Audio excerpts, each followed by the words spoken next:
per engine. We settled their amount. Now we agreed for them to reinstate the service. And this week, the two engines that were on the grounded airplanes were removed from the airplane and are being sent to Rolls-Royce plant in Singapore for maintenance. So it will take 120 to 125 days to maintain and to repair and return those engines. So the second A330, which is grounded, will not come into service until possibly January or latest February 2027. And what happens? The A330 that is flying today will have a limitation. We'll have to go for maintenance sometime in January. So in order not to completely cut ourselves off, we'll hold this airplane that is flying until the other A330 comes, and then we'll release it for about 1 month. By March, we'll have both airplanes flying, which will help us improve our to start Dubai again and to increase frequency to Bombay and to London. That is as far as the A330 is concerned. The CRJ is still grounded. As I said, originally it was grounded because one engine was not operating. That engine was sent to the States for repair. It is on its way back after repair. But unfortunately, when that engine was under repair, another engine had a problem on another aircraft. Instead of stopping the aircraft, we robbed the engine from that also. And so even if the new engine, if the repaired engine arrives tomorrow morning, that aircraft will not be flying until we get another engine. So that is basically where the airline was and where it is. What do we want to do? How do we get out of it? Okay, with the help of all concerned, government, Ministry of Finance, Ministry of Works, all employees, even with the reduced number of aircraft, we tried to maintain and keep to our schedule. And I think the schedule has improved. Our schedule performance has improved. Delays have reduced. Cancellations have been kept to the minimum. On top of that, when the wait lease contract of the A320 expired, we waited until it expires. When it expired, we returned it because it was a bit expensive. We got another 737 at a lower price, saving good money for the airline, and we are now continuing with 3 CRJs, 1 A330 and 1 737. That's what we are using today. And as we go,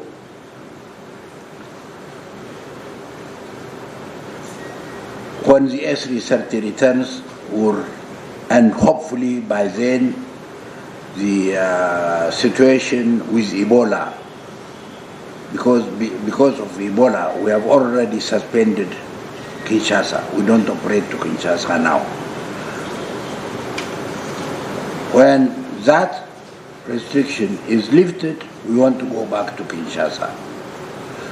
We would also want to start operation to Dubai because today UAE, because of Ebola, suspended visa.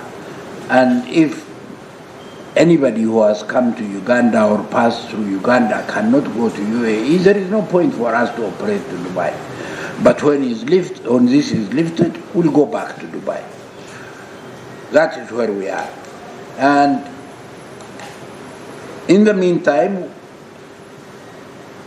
considering the fact that the airline has the potential to grow, and I will tell this parliament, as a person who has spent 60 years in aviation, I see the potential.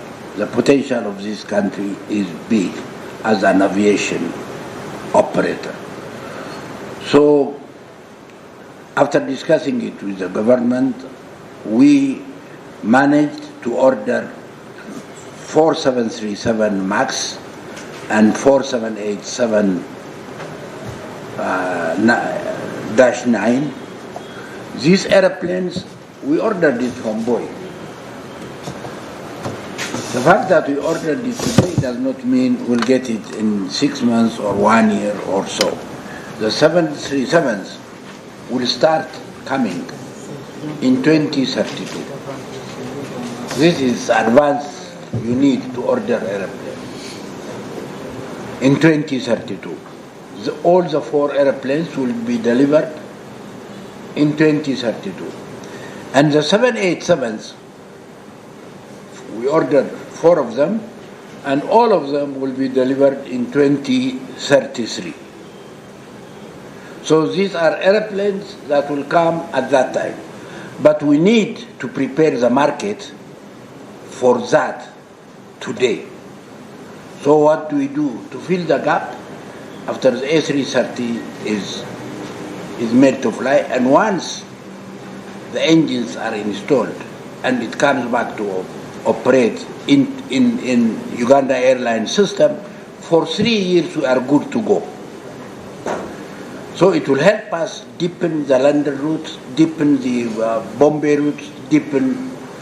We are not going to go into another long haul until we are sure we have all the necessary equipment. But we have to build connectivity at Entebbe, build Entebbe as a hub. To do that, we need smaller airplane, and we are planning to lease, to dry lease if possible. And I may have to explain the difference between dry lease and wet lease. Wet lease means we go out and get an airplane from another airline. And that airline provides the airplane, the insurance on that airplane, the crew that operate that airplane, and the maintenance of that airplane.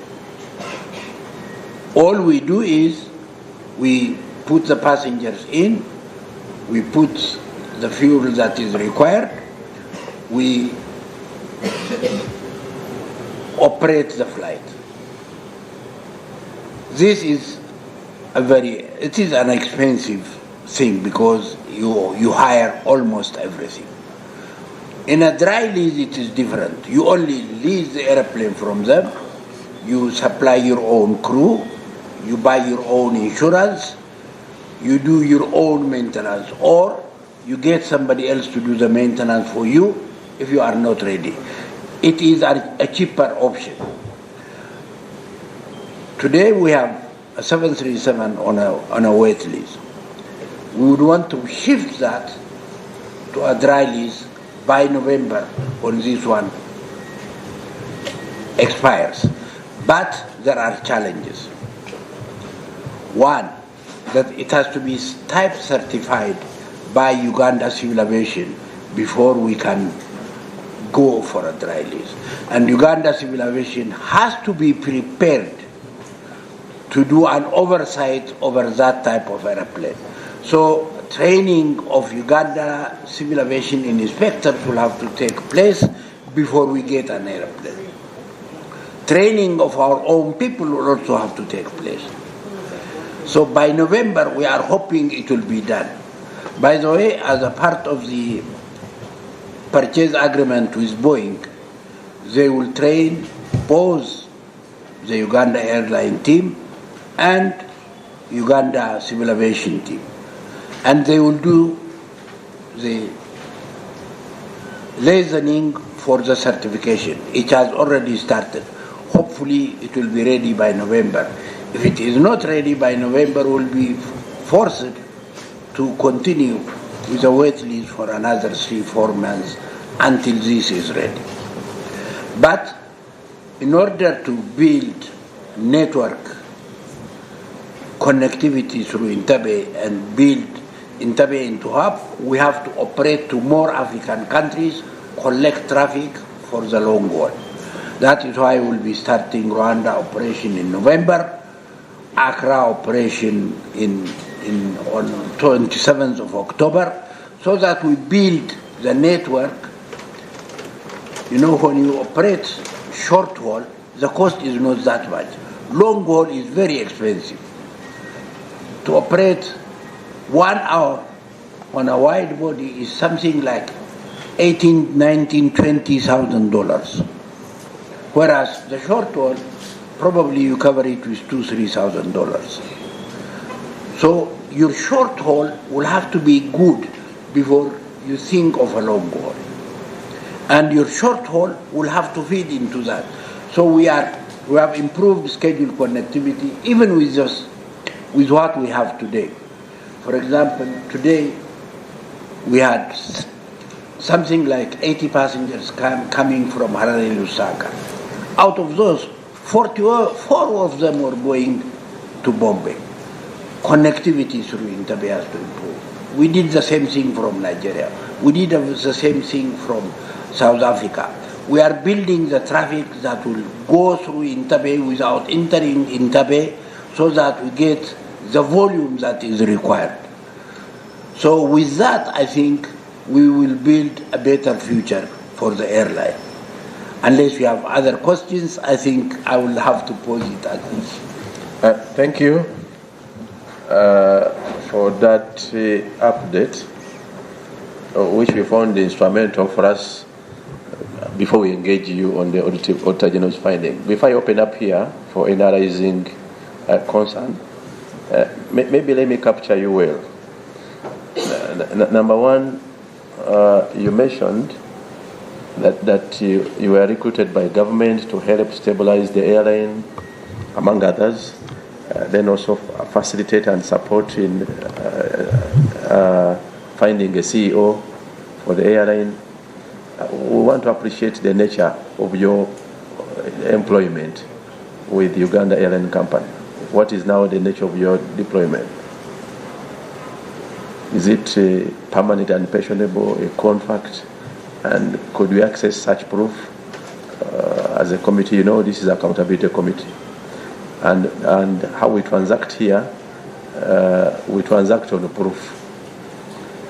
Proof, and I think your company secretary must be aware. Proof is documentary in most cases. So first validate that, because when you mention that your role is to do this, but again from your communication, you are doing the roles of the CEO. So then what is your appointment? What is your current appointment as you? Any supportive document? Thank you very much. As I said, when I came here, I came for a 6 months period. After working in the airline for a few months and realizing what type of problems we have, the board had a discussion with me, and the board extended a period of my assignment to Uganda Airlines by 1 year, which means until August 2027, as a CEO now, not as acting, not to fill temporarily, but to act fully as an employee and as the CEO of Uganda Airlines. I think we can provide that document if necessary. I have taken a full-time job to do the job now. So the appointing instrument is you have it, the company secretary? Chair, we didn't carry it, but we can provide a copy. Yeah, so we need a copy of his current status, and he has verbally informed us, but we shall need the proper chronology. The other thing I wanted to also get clarity, you mentioned about some grounded aircrafts, some planned for lease, among others. With certainty, how many routes do you have now, the functional routes? Right now, we have 15. Dubai is temporarily suspended. Kinshasa is temporarily suspended. It is 15. Abuja has also already been suspended. And by November... What was the reason for Abuja suspension? Market condition operating nearby stations. Abuja and Lagos didn't make sense at the time.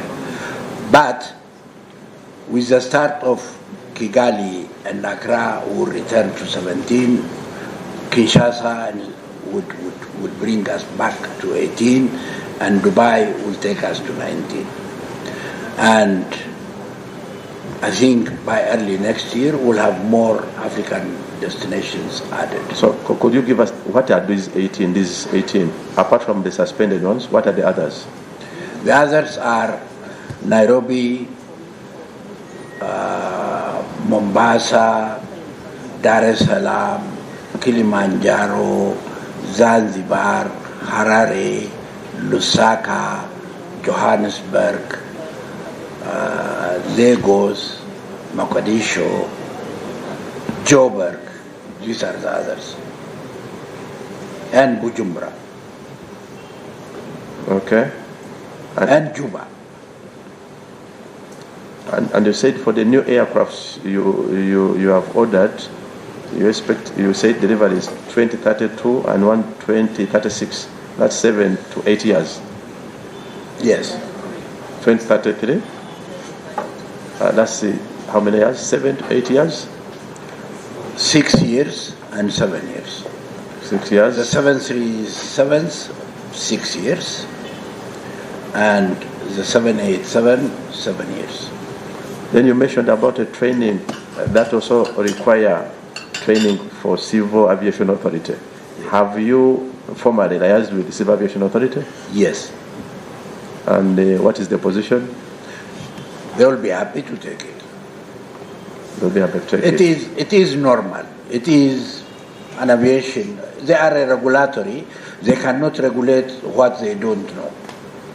So they are waiting for the training to start. Okay. And that is done by Boeing as part of the purchase agreement. The training. Okay. Now, in your section of your roles as the CEO, are all employees or support staff as within the structure existing on duty, or they are also pending recruitment? Maybe something that I did not mention, Chair, is we have done a restructuring of the airline. We have come up with a new structure which was already approved by the board. Do you have a copy of the structure? We can supply that. Please assist us with this new structure. What we did is, in addition to the existing structure, we added some new positions. I will tell you what those new what positions. Are those? And who are the current approved, the already approved consisted of Chief Operating Officer, Chief Commercial Officer, Chief Financial Officer, Chief Legal Officer, and the HR and the maintenance organization. What we did is, in the new one, we kept all of them and added one position of customer services, Chief Customer Services Officer. The airline handled customer service duties in different sections. Some underground services, some under sales. There was no properly coordinated customer service department that will speak for the customer, that will check what is happening. So we create a customer services department to emphasize that we are in a service organization that these are the things that we do. For example, the airline did not have a catering department. We were dependent on others to do catering. The airline did not have a full-fledged ground handling. Yes, we created a ground services department, but we are using the warehouse of others. We are not self-sufficient. We don't, as an airline, we should have a hangar where we can maintain our airplane. We have no hangar where to maintain our airplane. We talk of maintenance organization without a maintenance facility.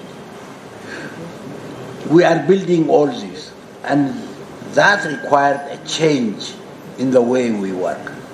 We created an organization that will allow us. Planning was done by different departments. Commercial plans its own, maintenance plans its own, management decides what to do. Now we have a proper planning organization that will say, this airline is here today, 5 years from today it will be here, these are the number of people it requires, these are the infrastructure that the airline requires, these are the capital requirements that the airline has. All this has to be planned. It cannot be done casually. If you do it casually, you will have a casual problem. So we are trying to structure it in such a way that it will stand the pressure of the market. Thank you. Now let me capture the rising concern. Yes, Honorable Naki. Yeah, thank you. Yeah, my name is Julius Nachi, MP for Udadiri County. I want to thank the CEO for the presentation. I think he has addressed some of the issues. Now, I wanted to first learn from you. Maybe for guidance, which issues? Yeah, this was overall. Okay, now this was a preliminary. Specific. Okay, because now, the issues we came to address for the year ended 2024. Yes. I mean 2024, 2025. However, I wanted an update of the current status. We have opened our minds to some of the things. Now, I wanted to first understand, because there's this issue of failure of engines for the planes.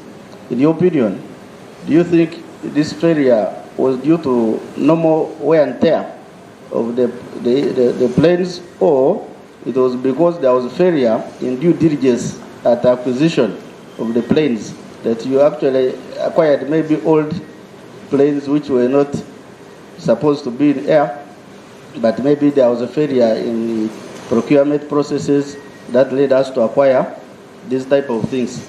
Now, the second one is, you have said you are currently operating more than 15 routes. Anyway, you have 15, but you intend to go to 19. But given the size of your fleet, don't you think you may be overtrading, that you are opening so many routes, but you don't have capacity to meet the expectations of the customers, and that will increase costs because you have to keep leasing from other people and paying a lot. So maybe you may be over trading.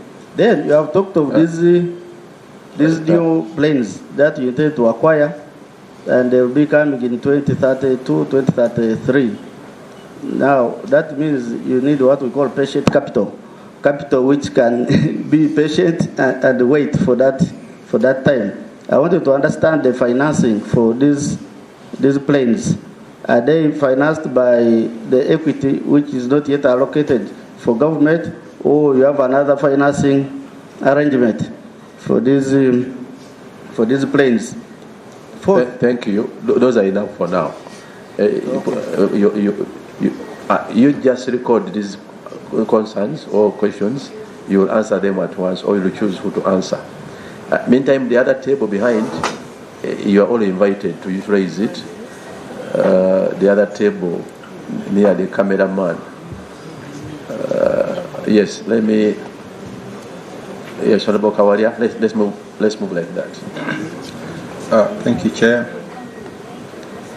For record purposes again, my name is Kawaria Beka. I want to appreciate the CEO for the explanation that he has offered to us. that there are fears that I've gotten as a leader.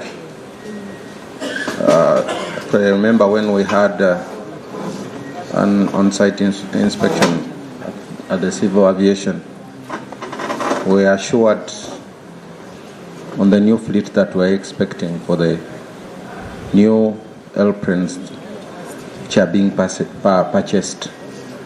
Actually, some of us thought that they will be here by mid next year. Maybe for guidance, for guidance, we did this oversight on Civil Aviation Authority. Yes.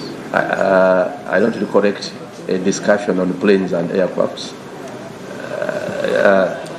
Wait and we'll cross-check from our records. Yes. Because I don't remember us capturing. That is, would be outside civil aviation. If any, it was maybe for general. Yeah, it was for general. For the general operation of the airport. Yeah. Thanks for the guidance. And when you look at the explanation of the CEO, there are fears that we may have a time when most of the planes will be grounded because of the engine issues and other related matters.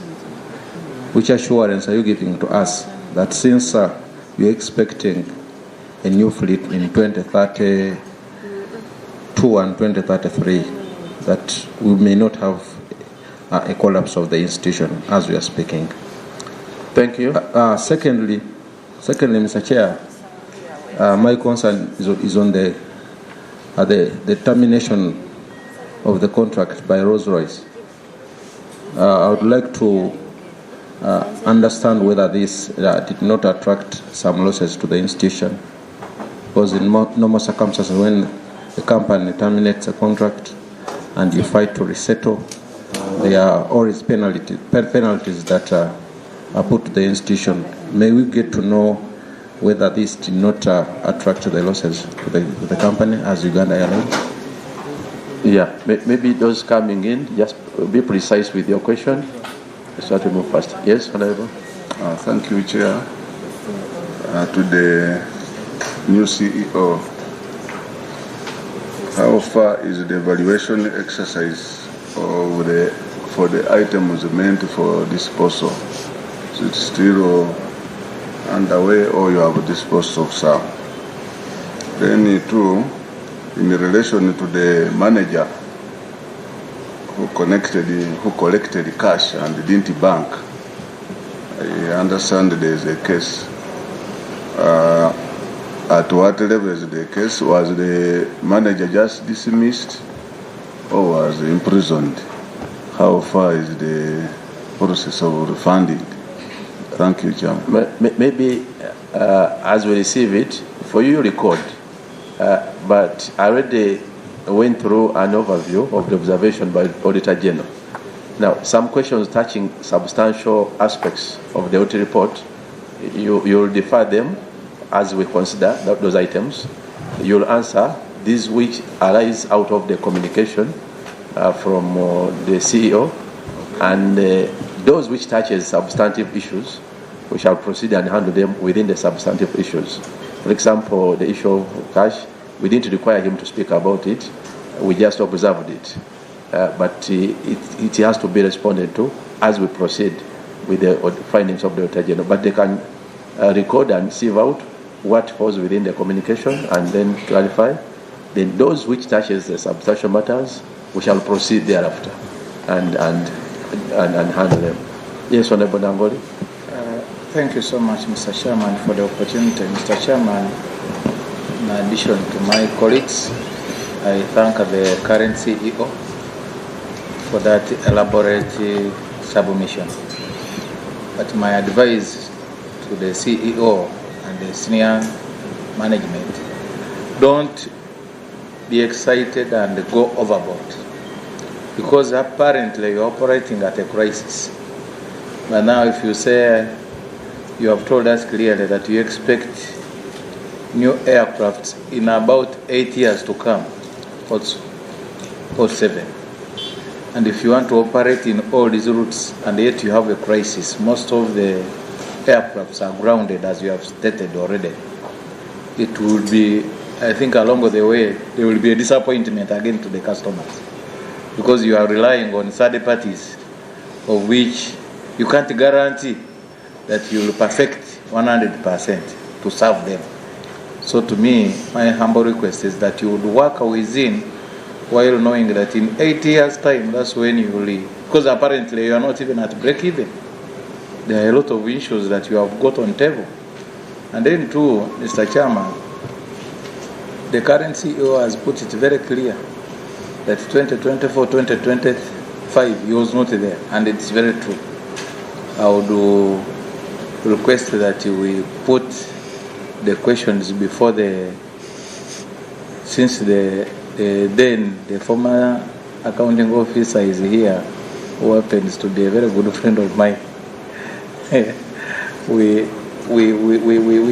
go straight to the Auditor General's queries, because most of the things have been highlighted. We have got you want to declare a highlight conflict of interest. We have got an highlight from the current CEO.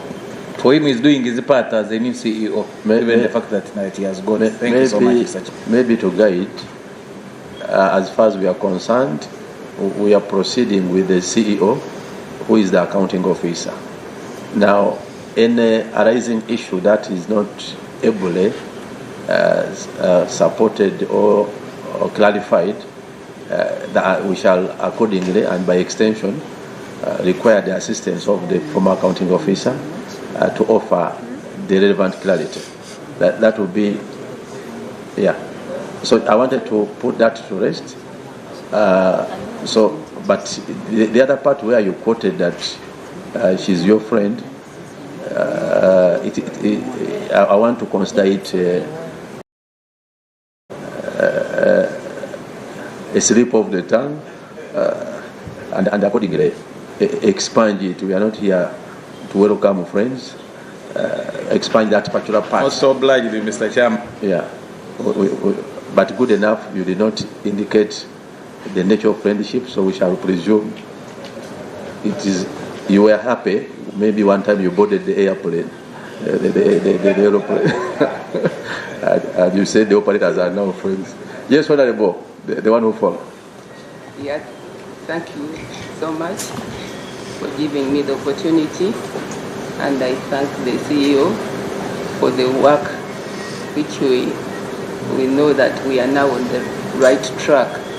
Because I got so confused and annoyed when the Auditor General came out and said that there was a problem of unbanked cash collection. And in a business like that, we cannot talk about such a thing except if the people were or didn't know what to do. And in the implementation, they kept on saying, implement measures for cost control, meaning that there was no control. So maybe we are now maybe in the right place, because of the effort of CEO. But I feel that there is a lot that we have to do as an organization like that. Thank you, Honorable Sewungu. Yeah, thank you, Mr. Chairman. I'm Sewungu Joseph Gonzaga, MP County West, and I'm sorry I came when they had started. One, Chair, I also want to thank the current CEO. I don't know his names, but I'm told he's an Ethiopian. Not so? So when you say I welcome you to that office, I congratulate upon assuming office. Mr. Chairman, first of all, when you carefully listen to what the current CEO has elaborated on this morning, he's showing you challenges he inherited from the previous administrator. This entity has spent 5 years without appearing in the past parliament, because by that time I think I will find out, shall be corrected, the first report we had from them was not read in parliament. Of course, whatever manipulation occurred, that is between the one who was governing and whom we worked with. Hence, having killed the oversight role and accountability scrutinization of this committee. And Mr. Chairman, we want to learn, when we were buying these aircrafts, I was in this parliament. It never took 5 years to bring them. We need to learn from the current CEO, who has a country where there are over 100 planes. Is it in practice that once you want to procure new crafts, you must have 5 years to come? Because by 2031, I would be out of this parliament. So you will be lucky I will not be here to be, maybe even I will not have been on this committee. But, Chair, I would seek fair indulgence that if we have, there is a face which is familiar to me of having been the official accounting officer, CEO, between our guests here sitting in front of us, and if the year of audit is within her ambits and she was in the office, should be sitting right closer to you there, Mr. Chairman, to answer our audit queries, because we might end up flogging a dead horse from the gentleman next to you, and because the laws are very pertinent on the person who was in the office at the time of audit. And with your indulgence, Mr. Chair, because we have all the records here, in their documents, as with the rule, let alone, they have not given us good they have no responses. If they are there, I will accept them. The man is new, he's 1 year in office, he has started, he's full of complaints, and all those complaints end up boomeranging on the former CEO. So, Chair, if powers permit, with your indulgence, we need to take keen scrutiny of their audit queries as we have done before, so that we exhaust and make sure. You see, Mr. Chairman, Uganda Airlines, the last crafts we had, the plane which killed the people in Italy, from London, they were warned that the plane had developed over 35 faults. By the time it went to Italy where it collapsed, it had gone to 80 flights. Planes are between enjoyment, enjoy your flight. But while there, death can occur instantly of any error. That's why that gentleman, the CEO, has given you issues over the engine. Now he never knew that in these new planes we enjoyed going there to commission them, that they have already got broken engines. I am just hearing it. And yet, as we talk now, the flight to London is doing business. Ugandans are happy with that flight. Because, of course, your business is between Ugandans flying to London and those coming. That one is business. And we are happy with it. But where we see what the CEO is saying,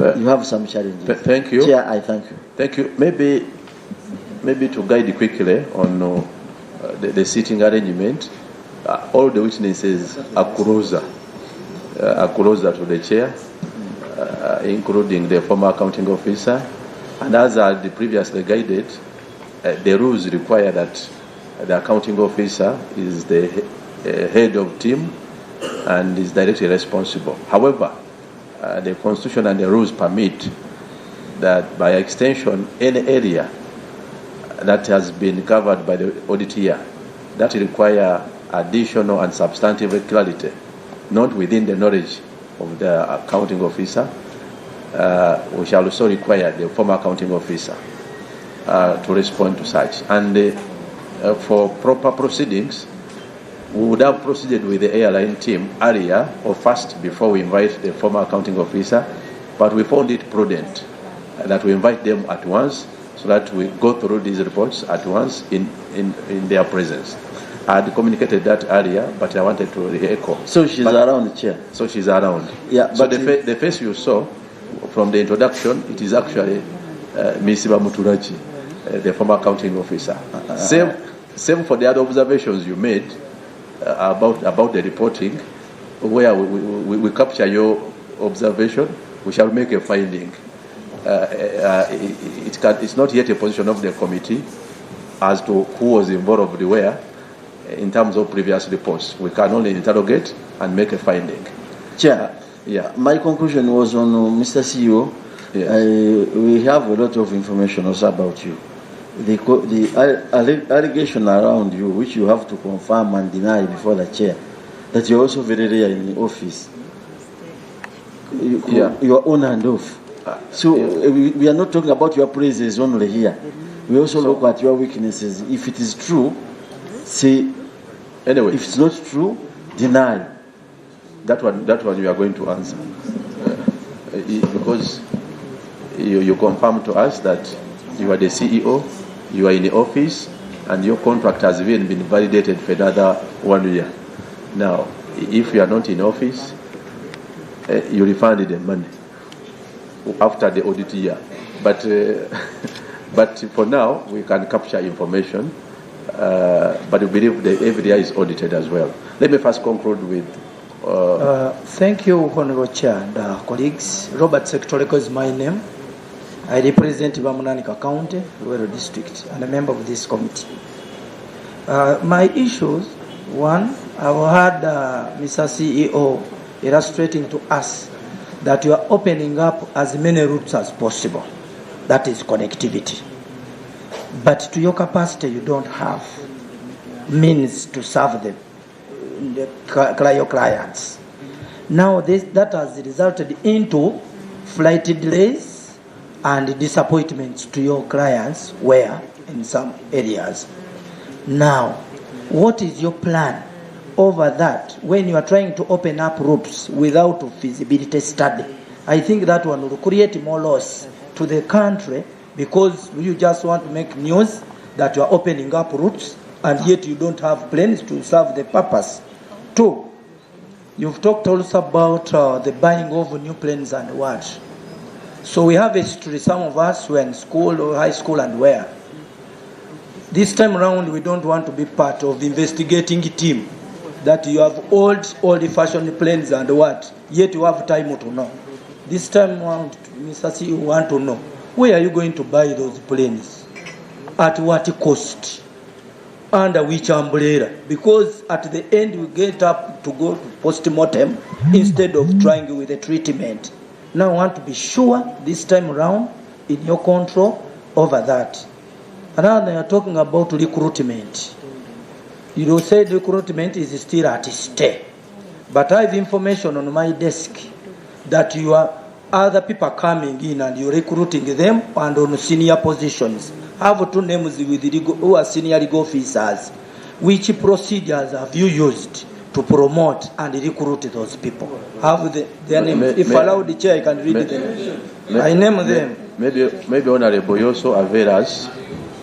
First of all, clarity on what is your desk. Then secondly, so I'll first clarify my desk. No, just the desk. Then secondly, you also avail us copy, but I permit you to read the names so that they are captured.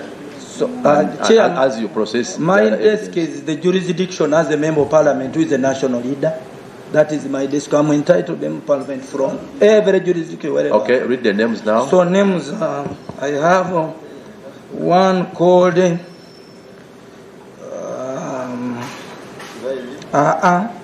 Abias Choksima. Abias Choksima. Yes. And Akankwatsa. Akankwatsa. Why not Sebunyam? Akankwatsa. There are those two.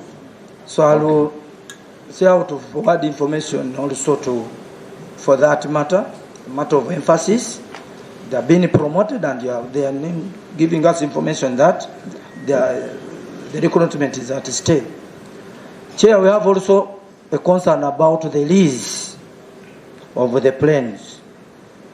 You lease, and in that purpose, there are those which are even at parking, and you lease yours.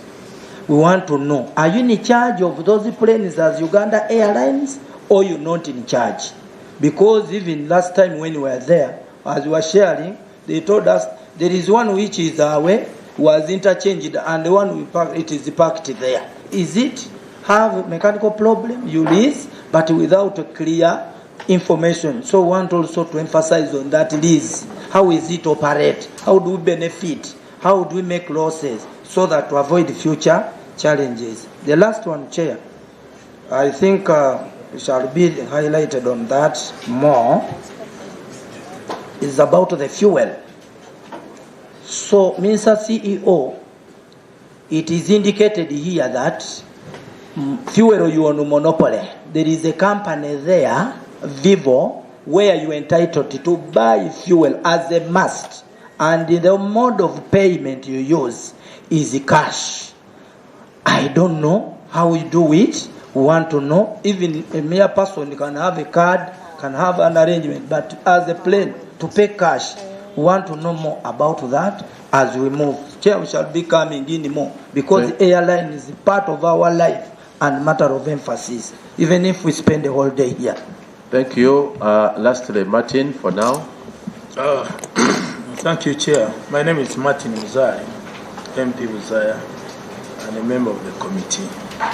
Chair, I am, I think, lucky that for the years I have been on this committee and I've been actually interfacing with the Uganda Airlines. Chair,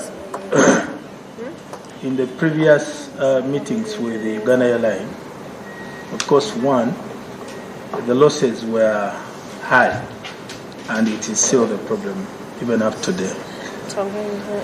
But one of the explanations that was giving us hope from the former CEO was to do with the routes. Because I remember she explained and said we are opening up new routes like Abuja and so on, and many others. Now I have just heard from the new CEO that he has closed some of these routes. Now the question comes back. I don't know now whether to ask the former or the new one because we spent billions of money in acquiring these routes. The CEO convinced us beyond reasonable doubt that don't mind about the losses that we're incurring today. In a few years to come, things are going to work out because of the new routes, just like the new CEO is explaining today. I am equally worried, and I'm not yet convinced that even the new strategy of opening up new routes without a thorough feasibility study on what would be the performance of those routes. But number one, I demand to understand what is exactly behind the closure of Abuja and other routes. Lastly, Mr. Chairman, I have heard from the strategy, about the strategy of the new CEO, that one, as of now, he doesn't have a good number of fleets, of course, to run all these routes he's talking about.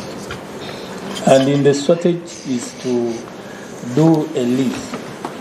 You know, if on our own we are still making losses, and now we go for lease of planes, I don't know, have you already assessed it?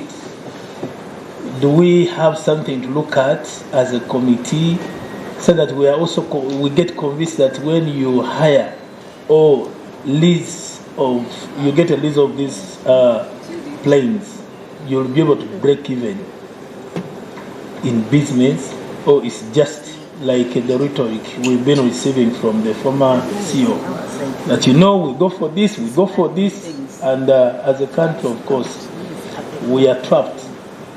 We are spending a lot of money, but we are not doing business. I thank you, Chair.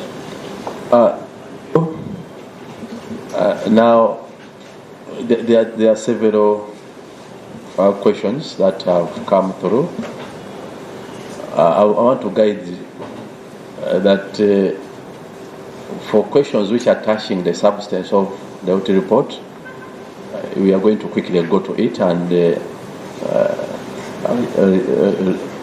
handle it at that level. But those which were outside the specifics of the Auditor General's report, you are going to answer them now. But before, let me get from Mr. Honorable Musi. Just a quick one. CEO, you spoke to the restructuring, and I'm talking about the human resources. And you mentioned that any structure which has already been approved by the board. How would you speak about the current structure in terms of human resources? Is it fully complete with people on running contracts? And is the only vacuum regarding the newly created structure, that is the Chief Customer Services Department? Kindly speak more about the current human resource restructuring. Then secondly, and it has come out on about 1 or 2 members, by the end of November this year, you would have at least maybe 18 routes. That is if Kinshasa and Dubai are operational, and then adding Rwanda and Accra. Speak to the practicality of that without even going into the financial implications, but the practicality given the very limited fleets that you have now. Kindly speak to the practicality of having 18 operational routes running. Thank you. Thank you. And now, as you proceed to answer, I want you to verify if this is your response. We have a response dated 19th March 2026. There was a question on which response you want to rely on. Is this the response we're going to rely on? Beyond record. No, press beyond record. Don't just nod. Yeah. Yes, that is the one, but we have also, since in your letter you have asked us to update that, we have brought an update also. Where is the update? How many copies are there? We have it here. We can share it with you. Do you have one copy? We have 2 copies. If there's an update, please avail to the clerk so that they can process out copies. Okay, we'll do that. Clerk, have you received the updated copy? If any, you would have availed it as soon as you arrived. Please avail that. Otherwise, we still take that we have this one dated 19th March 2026 on record.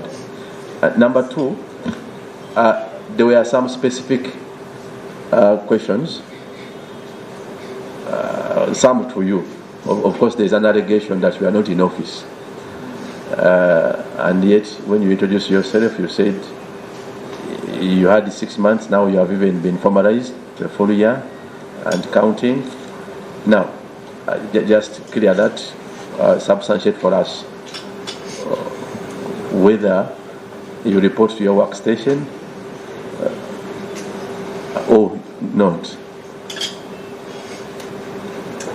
It was a bit critical because you are the accounting office. Yes, I am working as a CEO of the airline, and I take the responsibility for the airline, and I also have been nominated as account manager of the airline by the Ugandan Civil Aviation to make sure that safety, security, and is guaranteed by the airline. I'll continue to handle that. Maybe his question was, do you report to office? Reporting to office, that was his question. Do you report to work? I definitely report to work. That's why I'm here too, as part of the office work. Okay, proceed and answer the other questions. Okay, thank you very much. You have asked very relevant questions, and I will try to answer them in as complete as possible. The first question was a very difficult question. Was it wear and tear of the airplane, or did we buy old airplane, useless airplane, or how did it happen? I can tell you, you bought the best airplane. You did not buy a useless airplane. The A330 is an excellent airplane by all standards.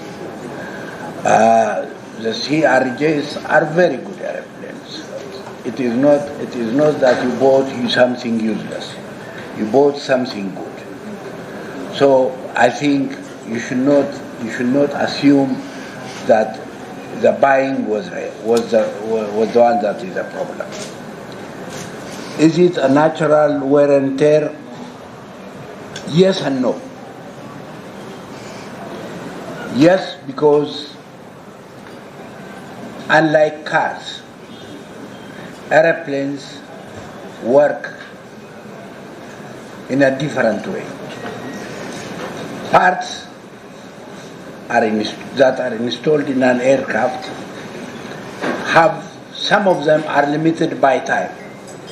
This part at this point on the engine can be useful for so many hours. Even if that part is still good, you have to remove it and it has to go through another check. You don't wait until it fails. Okay? So there are parts that you change when they fail, but there are parts that are time controlled and which you would have to handle. Were these airplanes too old? These airplanes were both brand new. They were brand new. 7 years. Oh, by the way, it is our 7th year today. So wish us good luck on this anniversary. 7 years for an aircraft is a very young age. A very young age.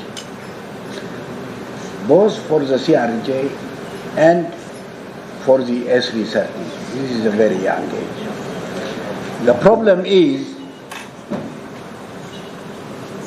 on the CRJ, either it is due to operational, either due to the climatic conditions, the engine failed before its time. It could have served for a longer period. But it happens in anything mechanical. Some fail earlier than anticipated. It is quite possible. On the A330, the issue was contractual. We contracted engine maintenance, engine part provision, everything to Rolls-Royce. Unfortunately, since we were not regular in our payment, Rolls-Royce cancelled that. If they did not cancel that, it would have been their responsibility to fix these engines. Why did the airline fail to pay? It is clearly marked in the audit report also. The running capital was never enough. It was not paid on time.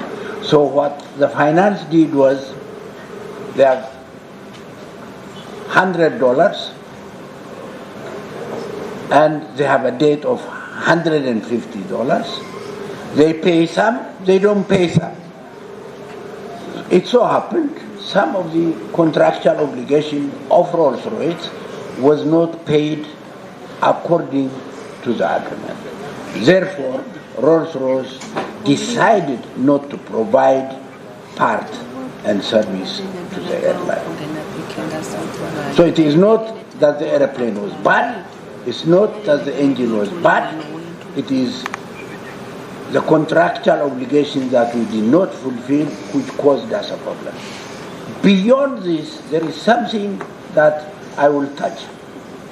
An airline that is depending on others for everything, especially in Africa, is in a problem. In Europe, there are maintenance organizations in every city. You can always go from one maintenance organization to another. They are all licensed. In Africa, there are very few licensed maintenance organizations. If you don't have your own maintenance organization, you are very dependent for maintenance on others. For example, on A330, we are partly dependent on organization in France, partly dependent for an organization in South Africa. So that by itself is a problem. When you start an airline, it's always to start it as a complete airline. Even today, we don't have a complete maintenance. ABC, let me pause you for now. Yes. You first sign your responses so that they can run copies. You brought one copy, but again, it's not yet signed according to our clerk. So own the document so that they can run copies.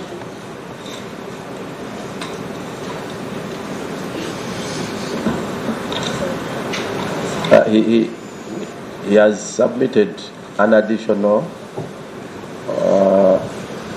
copy of his response. And maybe also be clear, by this submission, are you standing on this or together with the old one? Together. Okay. Conclude on those questions so that we go to the OT report. Okay. So basically that is as far as the aircraft is concerned. As far as routes is concerned, I think as a person who spent 60 years in aviation, I can share some of my experience. Maybe also to guide the way we proceed in Uganda and in Uganda Parliament. When a question comes that justify the status of the aircrafts at the time of purchase, you would have, when you state that they were new, you accordingly produce or promise to produce and share with the committee proof that by the time of purchase, this was the status. That's how best we can now report on it. Okay. Yeah, I will leave that to the previous CEO because the airplanes were not, but I know the airplanes were new. That I can assure you. Okay? Mr. Chair, Madam Bamuturashi, you are the former CEO. Yes, sir. The new accounting officer and the chief executive is saying what he knows, the aircrafts were new.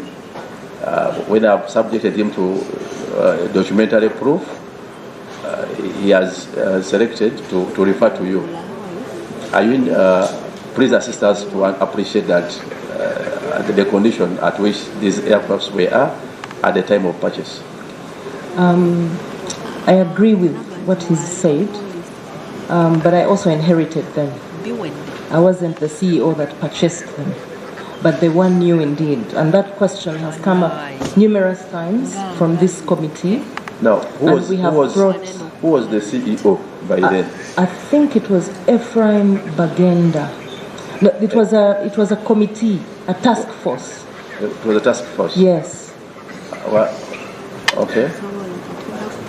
I think aircraft record is a company record. And no matter who bought it, we should be able to supply it. We will provide from our technical file that the status of this. We do have, that's what I was mentioning. We'll provide. That every time we come, that question comes up, and we, in that time, provided the proof that they were brand new. And so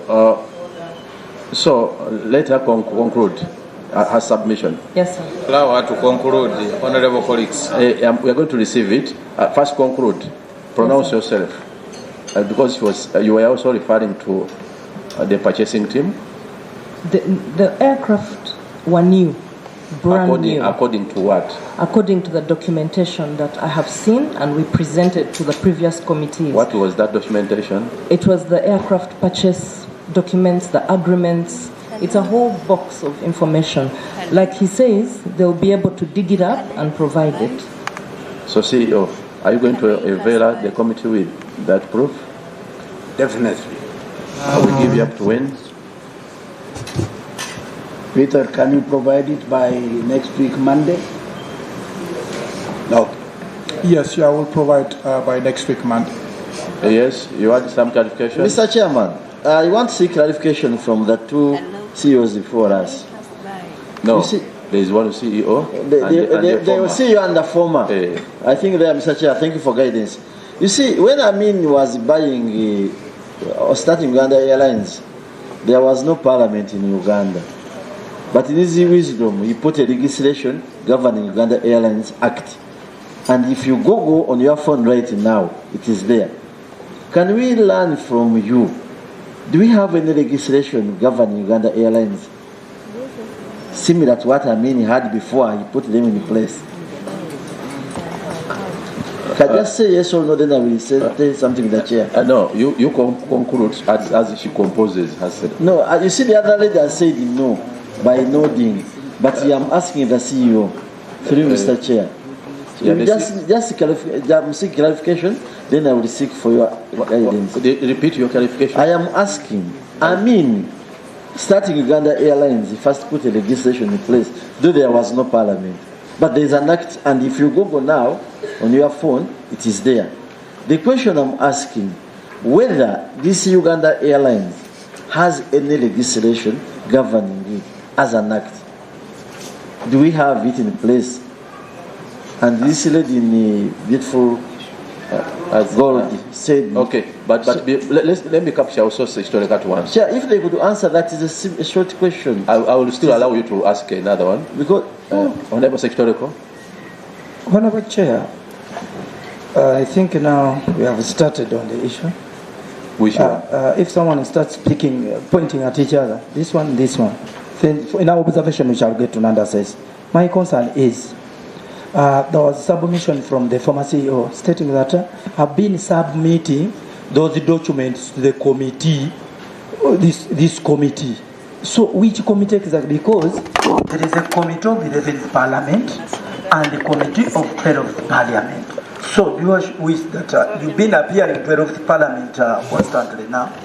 2, if that is the case, Chair, there is also something we need also to emphasize in that regard, because as we hear, more or not, what has been happening, there is something which is stated here that this Uganda Airlines, they have been not even appearing. And if they are not been appearing, even this time round, they appeared after serious concerns. Now they are saying they have been submitting documents. Where to who? That's what I want to know. Thank you. Let me get this way. Corporate Secretary, you say? What is the guiding legal framework? I think that was the framework, the guiding framework for the airline. Thank you, Chair. Uganda Airlines doesn't have an act of Parliament governing. We are governed by the Companies Act through the Memorandum of Association. So, that's where we have the problem. Once you got the Company Act, you are a lawyer, I'm a lawyer. Let me tell you here, Chair, and I think it will be our observation as a committee. Amin in 1976 gave the Uganda Airlines Act Cap 323 on 17th May 1976. Go and look up when those planes began. Now, when you got the Company Act alone, that's why you are doing your own things. And Mr. Museveni brought you out. You managed the parliament, but now you are here with a new leadership. And you are out of office. You are shaking your head and you're... Anyway, but we are getting there. Let's move from there. Of course, when we find any missing gap in policy, we can make a finding. We can make a finding appropriately. And you have also promised to avail copies of the purchase documentation in whatever form. We have to move from here. Let's go to the audit report. Now, let's go. I don't know, accounting officer, how you choose because there are some questions which fall within the audit report, which will be captured and answered. Let's go to 1.1 in your response. What is where the Auditor General talks, we are going to the financial performance of the airline. Okay, I would ask, with your permission, our Chief Financial Officer to provide the necessary input.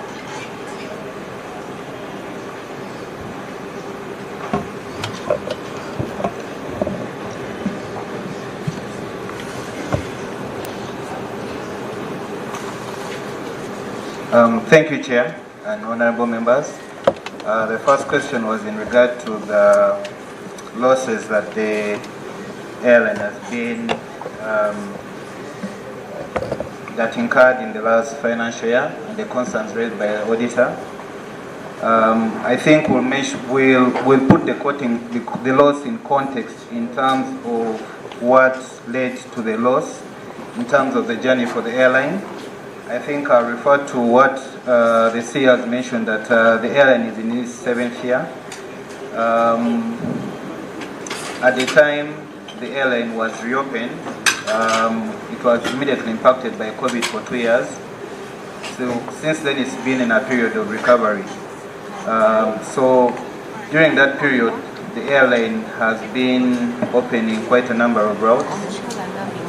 When you open a route, it normally takes about 4 to 5 years to grow and mature a route to make sure that you have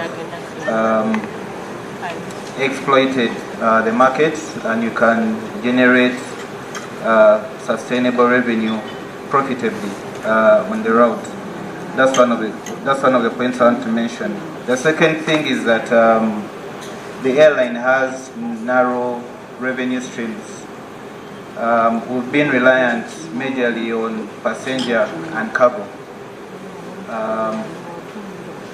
There is no airline in the world that will be profitable relying on only 2 revenue streams majorly, which is passenger and cargo. I just want to put that out there. Then in regard to our fleet as well, we were fortunate that government invested in the CRJ 900 and the Airbus A330. The CRJs are very ideal for operating in the regional market. The Airbus A330 is ideal for long-haul routes. However, as an airline, for various reasons, we've not been able to operate the long-haul routes which will make it economical to operate the Airbus, the A330. So you'll find that we've been deploying it, at least in the period that you're assessing, we deployed it to operate majorly in Mumbai and Dubai. Now, one of the legacy contracts we have with the engine manufacturer, Rolls-Royce, is that based on the utilization of the engine, if you do not operate it optimally in terms of the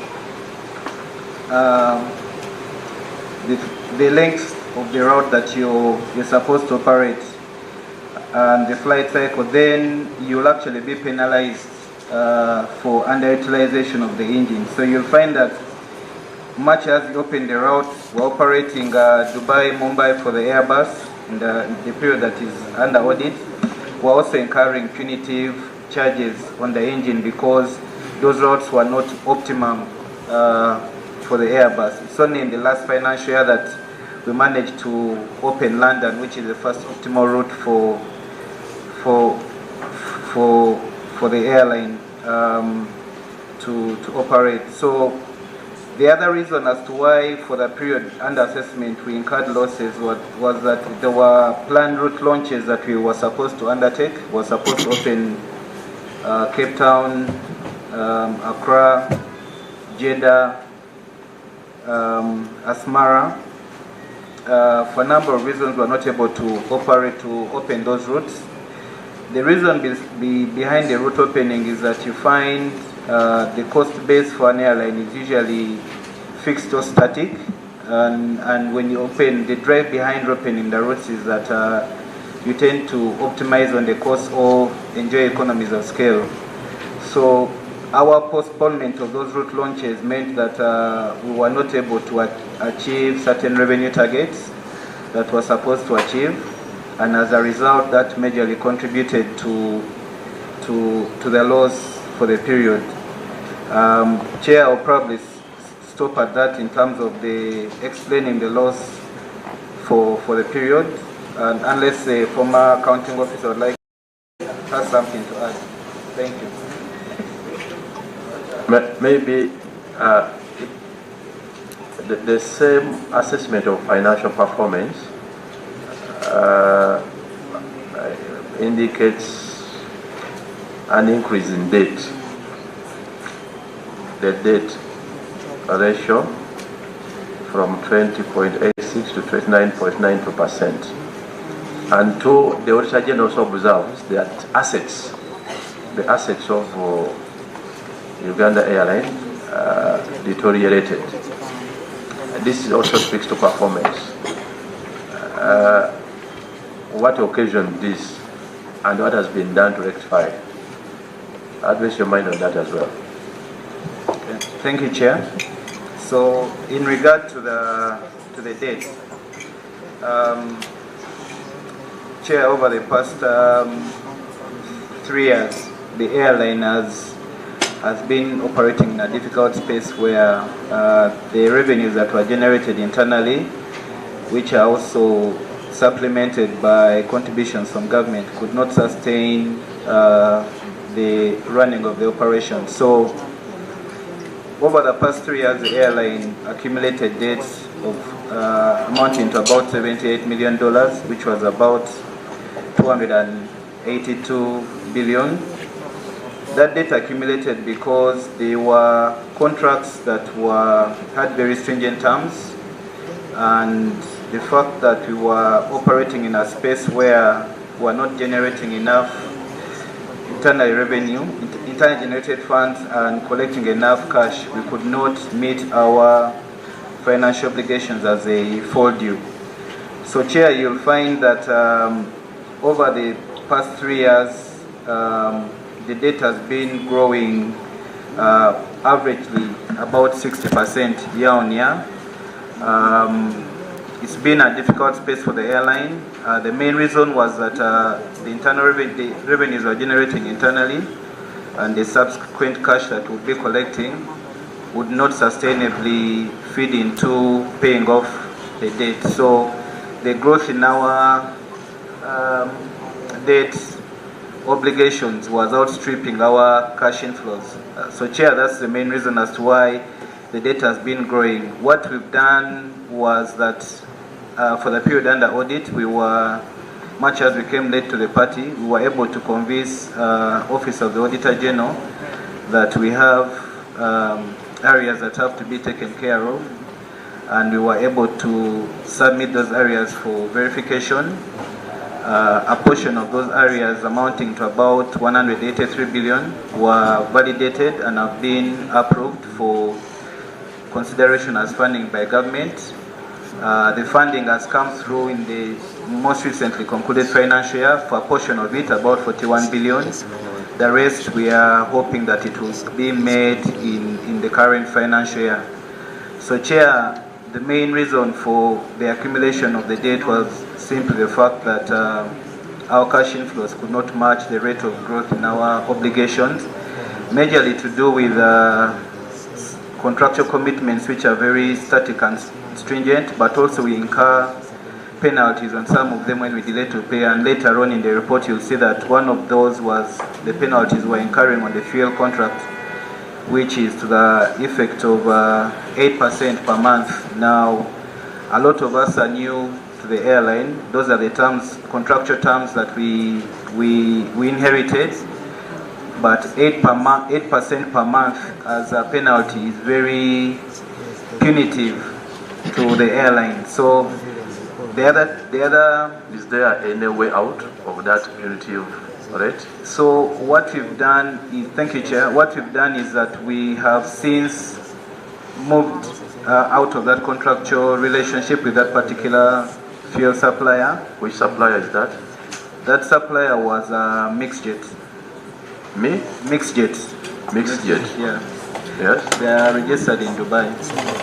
So it was MixJet. We've since moved out of that contractual relationship and nominated different suppliers for to suppliers at different stations. MixJet previously had an exclusive supply contract to supply the airline at all the stations where we were operating. But that exclusivity was not enabling us to generate competitive terms in all the places. Do you have the documentary chronology of your revelation? Chair, we can be submitted. We could write and submit to you, Chair. You can say, maybe before they come in, what about on assets, deterioration? So the return on assets, Chair, given the value of the assets for the planes, the planes are very high value commodities. When you're computing your return on assets, it means that you need to be earning quite substantial revenues to outstrip the value of the planes. Now, the planes, number one is that we've been operating few routes, because much as we say that we're operating 17, I think for the period of operating 17 routes, it's still, in terms of revenue generation, is not sufficient to cover the investment that was made in the assets. Number two is that we're not fully utilizing the assets. We mentioned the constraint we had with Airbus, for example, where because of the nature of the contractual commitment we have with Rolls-Royce, we're even being penalized for underutilizing the engine. So you incur additional costs. First of all, you're flying to, for example, Dubai and Mumbai, where the flight cycles are very short. The flight cycle depends on the length of the journey you take off from Entebbe to a particular destination. So the nature of the contract is such that if it's a short flight cycle, then they will penalize you for it, because the engine manufacturer will want you to operate a longer route such that you're using the engine optimally. So we have those difficult contractual commitments or obligations that we had to incur, but we've been renegotiating the terms with most of them and trying to make sure that we improve the terms. Once we opened UK, United Kingdom, the charges that we are incurring with Rolls-Royce became a bit more sustainable. We hope that when we open up on other routes, it will even improve our utilization of the planes, and that will improve our the return on assets. But for the period that was under assessment, we could not generate sufficient revenues to justify the investment in the assets, and that's why the return on assets is low. Maybe you have made several references to revenue. Yeah. What is your major source of revenue?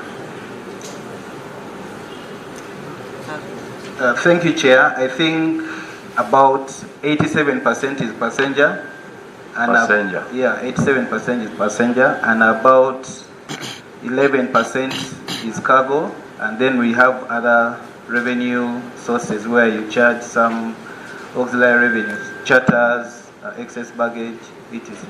How is it protected and secured in circumstances that, as raised by a member and as observed by the Auditor General, there are some arising issues on how cash collections are secured. How can we be certain that those gaps don't occasion the failure to realize the would be potential revenue? When we have a revelation, for example, for Guru, is it Juba? Juba. Yeah. Money was being received in cash and not banked. First, let's ask on that, then it will come in. How do you safeguard these revenues if it is from, because if 87% is from passenger, and we have now a revelation that at one point is at risk. So, validate your answer by speaking about the safeguards for these collections. Thank you, Chair. So in terms of cash collection, I'll explain it in this way. We have different sources through which we collect cash. Some are online. We have payment service providers that are outside of the country. One of them is direct payments online that will now DPO.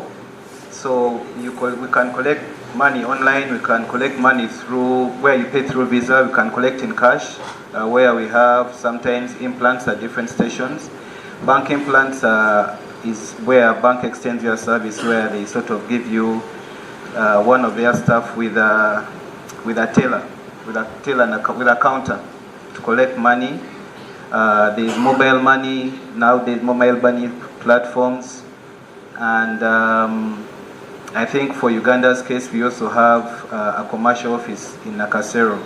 Now, we've been, from inception, we've been exposed to cash collections because naturally in the markets, some markets where we operate, our customers have a high affinity for transacting in cash. They prefer to come and pay in cash.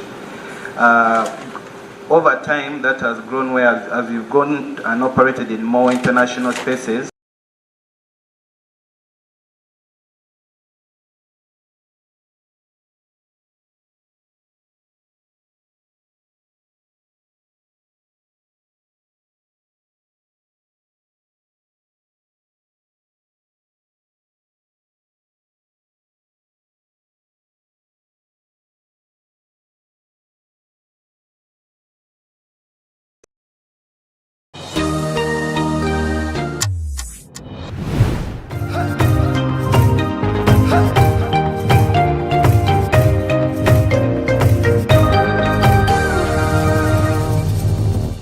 that down. When the cash is collected, it's remitted to our bank account. We have about 13 collection accounts at Uganda Airlines where the money is remitted. So the money is remitted directly to our bank account. I'll go to Juba because it seems you've mentioned Juba as well. Juba is a unique market, Chair. You cannot operate without allowing the customers to transact in cash. So it's a unique market where you have to allow for cash collections. Now, we set up an office in Juba. At the time of setting it up initially, our staff would collect the cash and then remit it to the bank at the end of the day.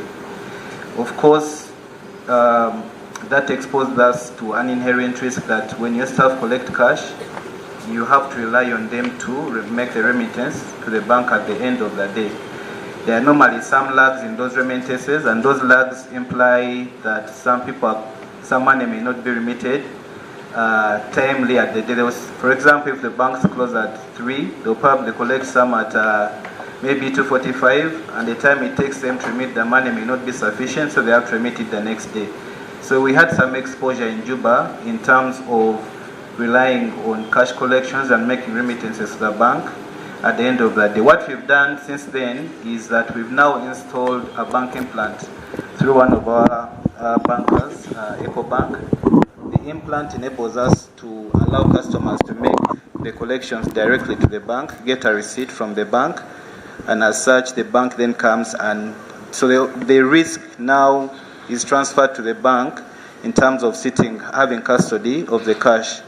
So through such ways, we've been able to improve the collections, but we do admit that initially we had the exposure because we were relying on staff to collect the money and remit it later on in the day. That's what caused that exposure where we lost about 103,000 in Juba, which is a case that is ongoing and is subject to a criminal investigation. Thank you, Chair.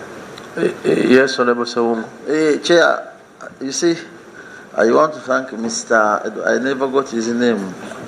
Chaine, Alan Joel Chaine. Mr. Chaine Alan is good at answering, but if he was a priest, his homily would take so long. And I would pray, Mr. Chair, you guide him on answering our questions directly. Otherwise, we are not going to exhaust these queries today. One,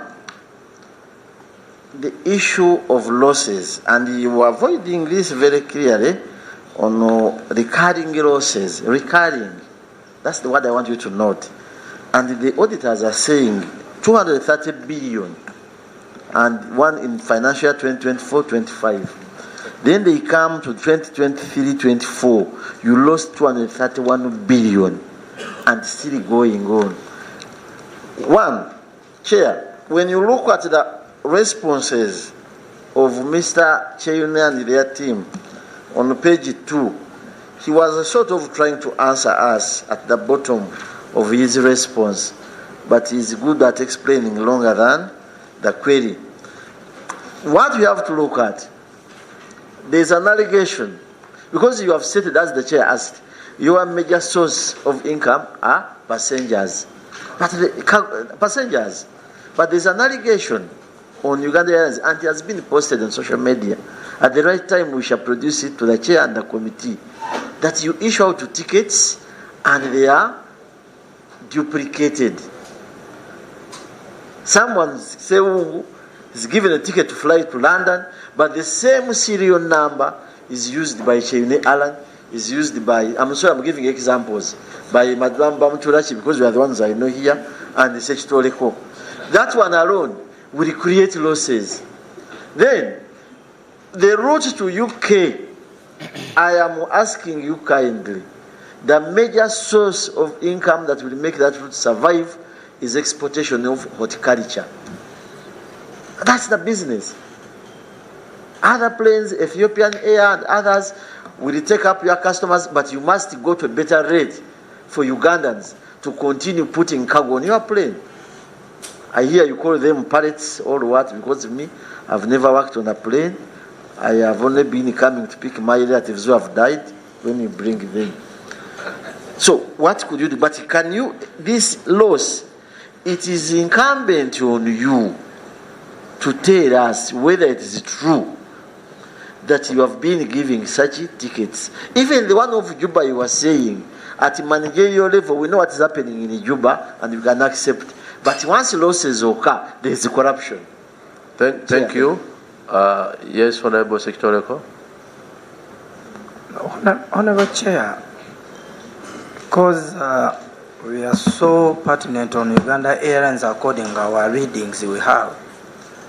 But Mr. Cheyune, there is a way how you were just trying to either play shorter games and we move. But now, you are talking about the fuel. But there is something you don't want to clear to us. You're saying that you had the challenges of breach of contracts and changing. So, those companies you had to terminate. It's okay. But basing on which grounds?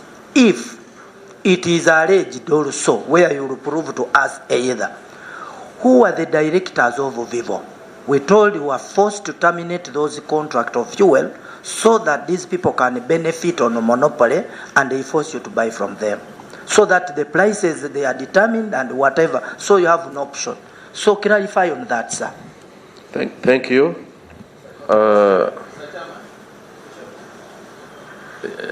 You just record this one, but you, please prepare summaries. Summarize your question. Yes, Honorable Naki. Thank you, Mr. Chairman. I want to submit on this on the point 1.1 on losses. When you look at the financial report, the losses have remained almost static between the 2 years. The one was 230 and the 231 billion, almost static.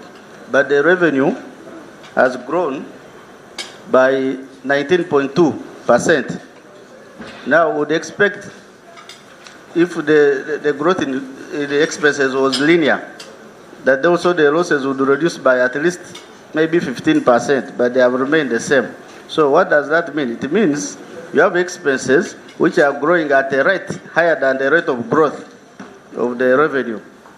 So you need to address that area. Then I wanted to know your strategy.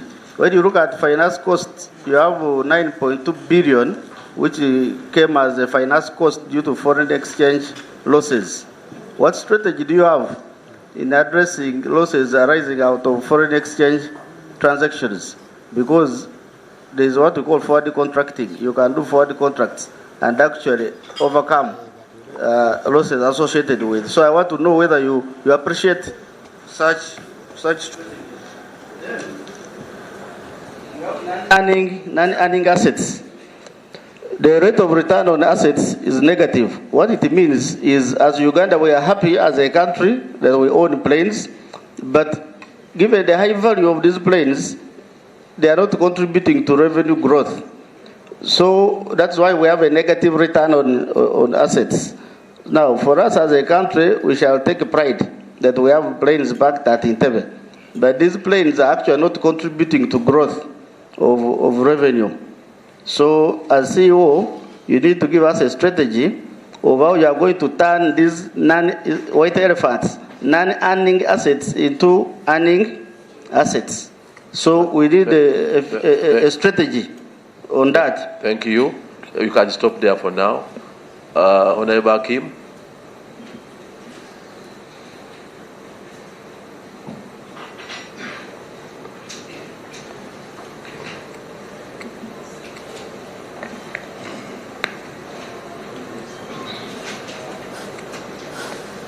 Thank you, Mr. Chairman.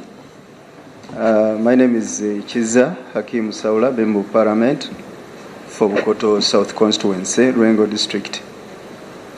My question goes to Mr. Cheyune, the Finance Officer. You said that the airlines relies on only two items where they get revenue from, that is passenger and cargo. Can you tell us how do other airlines perform and get money, other sources of money, how do they perform? And if you know about it, what fails you as the airline to adopt to that, in case you know? Because you're saying it's only cargo and passenger. Number two, do you still have capacity to run the airlines? So if you cannot do, if you don't still have the capacity, can we tighten our belt the same way you tell us? Thank you. Wait, Mr. Chairman. I want my message to be delivered. Summarize. Do you, as taxpayers in Uganda, can we continue to tighten our belt at the expense of the taxpayers' money? Do we continue to expect the airline to incur these debts if you cannot manage the what? To run the airlines? Thank you. Honorable Martin. Thank you, Chair. Chair, let's move to page number 7. Page 7. Of Chair, what? Of the financial statement. And also, we are going to compare it with page 9. Page 7, the revenues, Mr. Chairman, are good. The revenue is 424 billion. That's what the airline is actually generating. It's a good position. And if you less direct costs, you can see it can break. But Mr. Chairman, if you go to page 9, and my colleague Honorable Nachi has just talked about it. On page 9, where we have our current liabilities, it is a problem.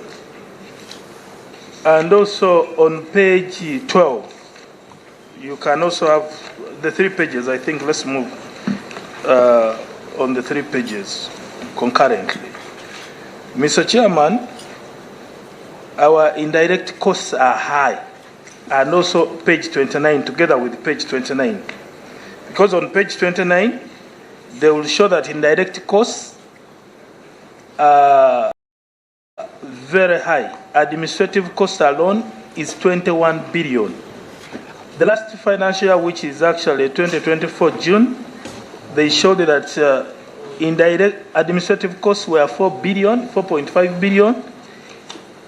In June 2025, it shot to 21 billion. Now, we need to interest ourselves. The other side, they are generating money, but when it comes to costs, there is a challenge. There is no way in 1 year you are at 4.5 billion cost, and in another year, it is at 21 billion cost. There is a need for thorough explanation. Otherwise, if you look again on page 29, Mr. Chairman, compensation for baggage claims, it moved from 28 million to 116 billion. Not billion, sorry, to 116 million. Compensation for baggage. It means that this alone means that there is a lot of inefficiency in baggage handling, because you cannot, in 1 year you compensate 28, and in another year you are compensating 116 million. Mr. Chairman, on again page 29, ground passenger expenses shoot from 1.4 billion to 3.9 billion. If you go to on-site stock depreciation, legal and consultancy fees is from 1.3 to 2.4 billion. I don't know which consultancy is this, where they are spending all this amount of money. Mr. Chairman, if you come back to page 9, now, current liabilities, that is statement of financial position on page 9. He was trying to explain, Mr. Alan Cheno was trying to explain, but I was not convinced. 30th June 2023, it was 127. That is current liabilities. 30th June 2024, it moved to 193. As we speak today, 30th June 2025, it is 271. That means our liabilities are consistently growing, meaning next year it may even be 500 million. Now we go back to page 12. Page 12.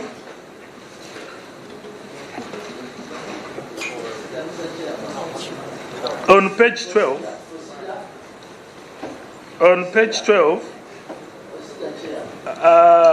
30th of June 2024. Let us hear the procedure, Honorable Muzali. I'm in total support with my good friend, Honorable Muzali, with whom I joined the parliament here. And whatever is bringing is very good, and we have taken time to read these things.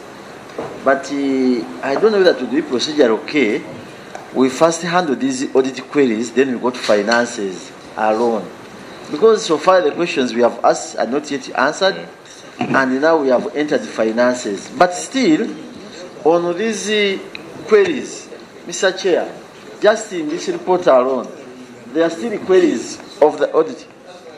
So I would pray, if you would permit, we first handle, because you can call back Uganda Airlines, we first handle the audit queries, then we go for finances, we give them time. Okay. And that's the modus operandi of this committee. That is well noted, Honorable. Thank you. Now, ordinarily we handle the Auditor General's observation or queries, then proceed to the financials. But now that he has already been captured, let me just pause here, respond to the questions and we see how to move forward. Mine is in relation to what because they are going to answer, because Mr. now he's already on record. We cannot stop. Mr. Chairman, mine is in relation to what they are going to answer, Mr. Chairman. Allow me raise it. It's a simple one, just 1 minute. Now I'm guiding. Already several have been raised. Plus his. 1 minute, you conclude on yours. Then let's get responses. We can open up. Thank you, we have Chair. Chair, maybe you'll allow me to say this.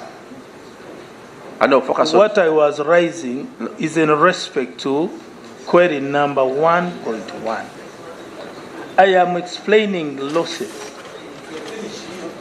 I am just giving you information. Don't justify, because I've already ruled in your favor. Yes. Just conclude. Thank you, Chair. Chair, on the issue of cash, which is my last concern, on page 12, if you look at cash and cash equivalents, end of year, that is 2024, you'll see it was 13 billion.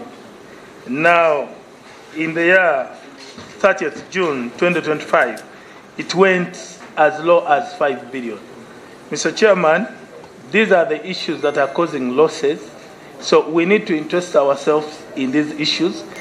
We can enjoy the management issues, but if we do not look at the details of where the losses are coming from, we shall not be curing the problem. I thank you, Mr. Chair. Thank you. Now, we don't want to congest you with unanswered questions. Please offer clarity on what has been raised, and let them first answer what you raised earlier. Yes, but my prayer is you are adding on. a small prayer. Yes. You see, when you go to Honorable Muzare's queries, they are more than this query of 230 billion losses per financial year. If you add what she's saying and what I have by my figures as well in finances, it is different from this query. So it is better you, Mr. Chair, you rule. They answer our first questions on this. They keep those issues of Honorable Muzare, which is an addition to this. When we come to finances, we continue enjoying the hot soup here. Thank you. Now that all has been raised, proceed and answer the questions. Also make attempts on the observation of Muzare, especially to do with there are many, but they appear relevant. Let's get your quick response on this. Okay, thank you, Chair. Okay, so I'll start with the earlier questions, and then hopefully, as I'm responding to them, I'll come to the questions that have been raised later on. There was a question about how we got out of the fuel contract that we had, the contractual arrangement we had with Mixjet, which had exclusivity, and I wanted to alert the members that that contract had an expiration date, which was 30th June 2025. So the contract, us moving out of that contractual arrangement was merely due to the fact that the contract naturally ran its duration and expired. So we got out of that contractual arrangement on 30th June 2025. In terms of information regarding directors of Vivo, I can't speak to that. I have no clue about them because I have no clue about them. But I'll just point to the fact that what leads into us appointing certain fuel providers at our different stations, because the aircrafts are very unique assets. For you to provide services that requires fueling at a particular airport, you need to have what we call into-plane facilities. In Uganda here, we have majorly two. Previously, we had majorly two. Now a third has come on board, but previously we had mainly Vivo and Total. And then of recent, there is a player that has come into the space called TriStar. So one of the key factors that drove our assessment and analysis to move into a contractual arrangement with Vivo was the fact that Vivo had into-plane facilities, but also they were giving us security of supply at the airport, because it's very key that for a nominated supplier, you choose to provide the fuel at a particular station. You have confidence that they can sustain the supply at a particular airport and at a good price. So for the period that were under assessment, Vivo had number 1 in 2 plane facilities, which means that they were capable of having bowsers that can feed, pump fuel into the aircrafts. They gave us a good price, and they could guarantee security of supply such that we avoid disruptions. Those are some of the factors that we considered into entering contractual arrangement with Vivo. There was a question about forex losses, and it's true that as an airline, because we operate in different jurisdictions, we are exposed to currency fluctuations in different markets. Forex losses is an inherent, it's sort of a cost of doing business. It's one that we cannot avoid. The strategies that we've employed regarding minimizing the forex losses, I know that you mentioned forward contracts, but forward contracts require you to have a pool of funds such that you can commit funds into a longer space into the future, a long time into the future, such that you negotiate a forward contract, but you commit funds. As an airline, we are not yet there. So what we have done is, for example, pool funds, operate a centralized pooling of funds whereby we collect in dollars and repatriate in dollars. So for example, if you're operating in certain markets, it's a bit sensitive to mention some of the markets where we are repatriating, because they will naturally not be glad that we repatriate a lot of funds, but we do repatriate funds from certain markets. We collect in dollars and repatriate the funds in dollars. That's one of the avenues that we are pursuing to reduce our exposure to forex. The other avenue is that where we collect in local currency, we are now paying our service providers in those markets in the local currency. Because previously we were faced with a situation where you collect in local currency, convert it into US dollars, and then repatriate. Now what we are doing is that if we collect in a particular market in the local currency, because we have different service providers in those markets, we still pay them in the local currency, and we negotiate with those service providers that we pay them in their currency, in their domestic currency. So that's one of the avenues that we are pursuing to make sure that we minimize forex losses. That said, we'll still have exposure to forex, and it will still remain a significant cost because there are other conversions that you'll have in the different jurisdictions. But it's one where we continue to pursue different options. When our cash pool grows, maybe we'll be able to consider other options such as the forward contracts or the future contracts. In terms of the negative return on assets, or which is what we're trying to explain in terms of the low returns on assets, at this point in time, it is true that we are going to have a negative or a low return on assets. It's a matter of, I think it's a computation, because you've acquired a high value asset. At this point in time, you're not generating enough revenues that can outstrip the investment that you invested in the asset. Over time, we are employing different strategies. One of those is to increase the number of routes. One of those is to diversify our revenue generation. The others is to maybe go into the cargo space and such that we can improve our yield. So at this point in time, I have to mention that having a low return on the assets is not something that we can do with other airline, because we acquired high value assets, and at this current time, the revenues that we are incurring are simply not sufficient to outstrip the investment that we made in the assets.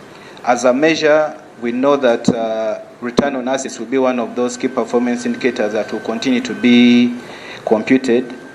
But as an airline, we have a journey to walk, and we can only diversify our revenue sources such that we increase our revenue base, and in that way we can justify investing in assets, because there are other collaborating or complementary income sources.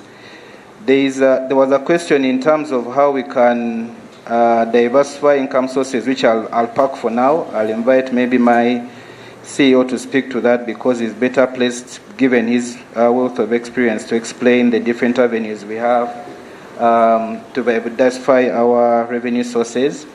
Now, the particular questions that the Honorable asked in terms of the different cost profiles and why they are growing year on year, I'll try to respond to some of them and give the basis on which the costs have increased. One of the huge expenses that we've incurred is the fines and penalties. We mentioned that we have contractual obligations where we've not been paying on time. Yeah, the fact that we've not been paying on time means that depending on the nature of the contract you have, a lot of the contractors we have usually in such clauses are penalized for late payments. So one of the huge expenses we have in the period under assessment is fines and penalties. So that's one of the reasons as to why on late payments, on the amount outstanding. So what happens, for example, with one of the contractors we have, I mentioned that they were computing a fine or penalty on late payment of 8% per month. Yeah? So that is a very punitive charge, because if you do the straight mathematics, that is almost 96% in a year. Now, as to why, that is a contract that we inherited, but those are the terms that we are facing today. Number two is that a lot of the other contracts have escalations because you're signing multi-year commitments. Please allow me to finish, because it's we are asking the chair to see whether he can ask you to give us those contracts, because you see the problem with you were talking for so long. Maybe we are lecturing. He's taking us into other issues as if we are in the Committee of Transport and what? Maybe let me guide. You reserve the right to your answer. This man cannot as to whether we receive receive the king. We shall see. You conclude. Okay. Thank you, Chair. Let him conclude. I have to give you, because no. Just conclude. Yeah, I'm explaining as to why there is an increase in the costs. So yes. One of those is fines and penalties, and I've mentioned that we have contractual commitments that have clauses that have fines and penalties. Those contracts can be provided. Because I mentioned earlier that as an evidence-based committee, whatever you refer to, you also make a commitment. You either avail the documentation or make a commitment to avail. Okay, thank you. For example, when you talk about contracts, it will be of your to our interest and in your interest to single out, for example, one or two, and we inspect those provisions. We also need to appreciate. We need to appreciate how did we arrive at that. Where such contracts are avoidable. These are some of the things we want to interrogate. But meantime, conclude. Thank you, Chair. We shall avail them. So, we will avail what?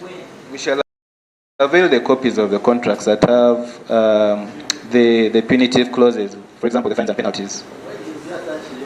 Yeah, and maybe since already you have got interjection, I want also to learn, because as the question you are attempting to answer, he mentioned, for example, increase in baggage claims, the cost, the increase in legal costs. Legal costs. There's an aspect of duplicated tickets. Now, we want effective answers on one, whether it is true or not. Number two, what were your interventions to redress the same? And that must be backed up with evidence. And but because I'm seeing the stress, Coach Bob, 3 minutes. As the chair guided me, we stand up in good spirit of health.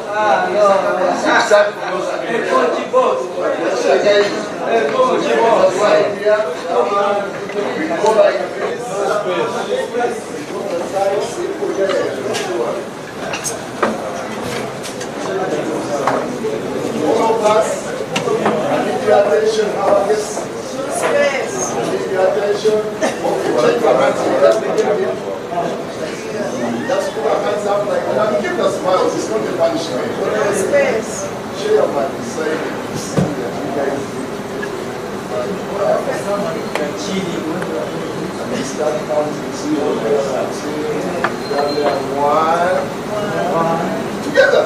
1, 2, 3, 4, 5, 6, 7, 8, 9, 10, 11.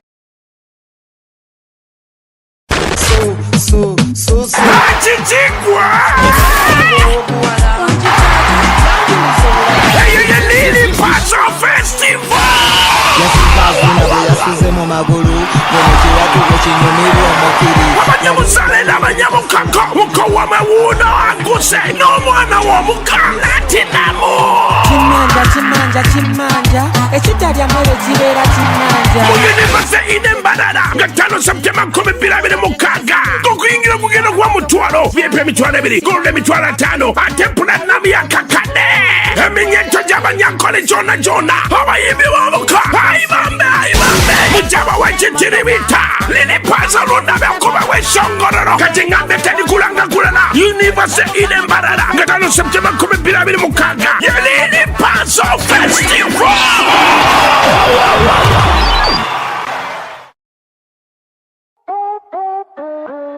Start something new, something uplifting, something so effortless and golden. A thirst-quenching burst of sweetness and malty flavor, so rich and full of memories. It's 100% taste, 0 alcohol. Try it, savor it, feel it elevate every moment. Sip after sip, gulp after gulp. After all, life's about turning ordinary thrills into golden chills. Start something malty with the new Evervest Malt Apple and Pineapple. Try the burst of sweetness and malty flavor. It's 100% taste, 0 alcohol. Available in a shop or supermarket near you. Evervest Malt. Make every moment golden. Evervest Malt is from the makers of Pepsi Cola in Uganda.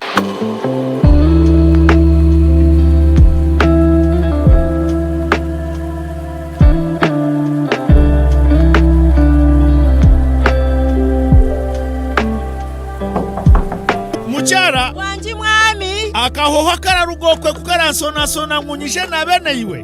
Hati turakozesa sabundi za wandazi. It is okay, ndebire wanyirira n'abana batakeyagura kambanjurire esabundi za wandazi zirimo ebirungo by'omuhendo okuhumuraje no kuhwero kumaraho burwire bw'omubiri okananuka okanyirira. Aba wandazi beine wandazi medicated soap nerwaniso bukoko aha mubiri beine wandazi herbal soap ebyo kweyaguza orugusyo wacha wewe beine wandazi baby soap ejinerinda j'emibiri y'abana ejikwata mememe. Aba wandazi beine wandazi black soap okuchencha oburofu mu mubiri okasigarura bobera. Aba hoteli na guest houses mutwarira abajenyi banyu wandazi guest soap eina kahoho karungi. Esabuni za wandazi ziryo mu maduka gono mwihanga omu retail na wholesale zikakakasibwa na UNBS abo byo mutindo abariko no mbwinji tere simu noti 383 gura hati.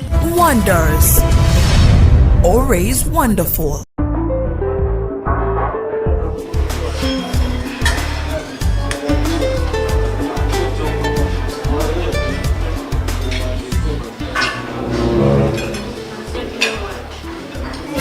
Wait emmere ogire sinaye nga siraba kawaka weekali wano teweerabira leta bubiri sumulula buli alina akacupa kyokunywa kibongera amaanyi kinywa kufunamu enjawulo kiri ku mutindo w'amanywamu eyo kalimu ebirungo bakalunga jangaawuzi bagiteekamu eri omwo omubisi gw'enjuki nagwo gusanga omwo kagaba waaka kanyweko n'owulira waaka kombucha drink kyekyokunywa ekisinga byonna era nga kikolebwa kampani y'ekyama Enterprises Limited. Kati gwakyetaaze tufunire ku namba z'essimu zino wammanga 0701 734 oba 0783 10 38 waaka kombucha drink gw'oba onywa yekka.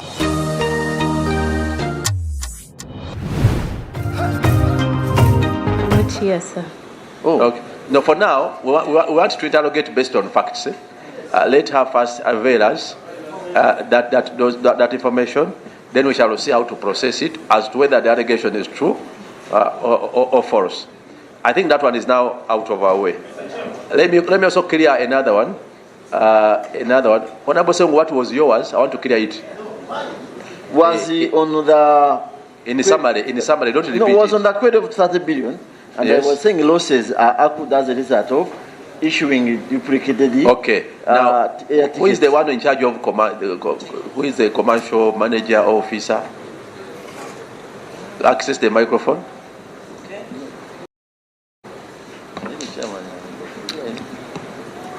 Yes? Yes, sir. Now speak about the ticketing and safety of these tickets. How are these? Are there safeguards, and how come there's allegation of duplication? Honorable Chair, thank you for that question. For the... Let her first answer. Okay. No, at the beginning of the meeting,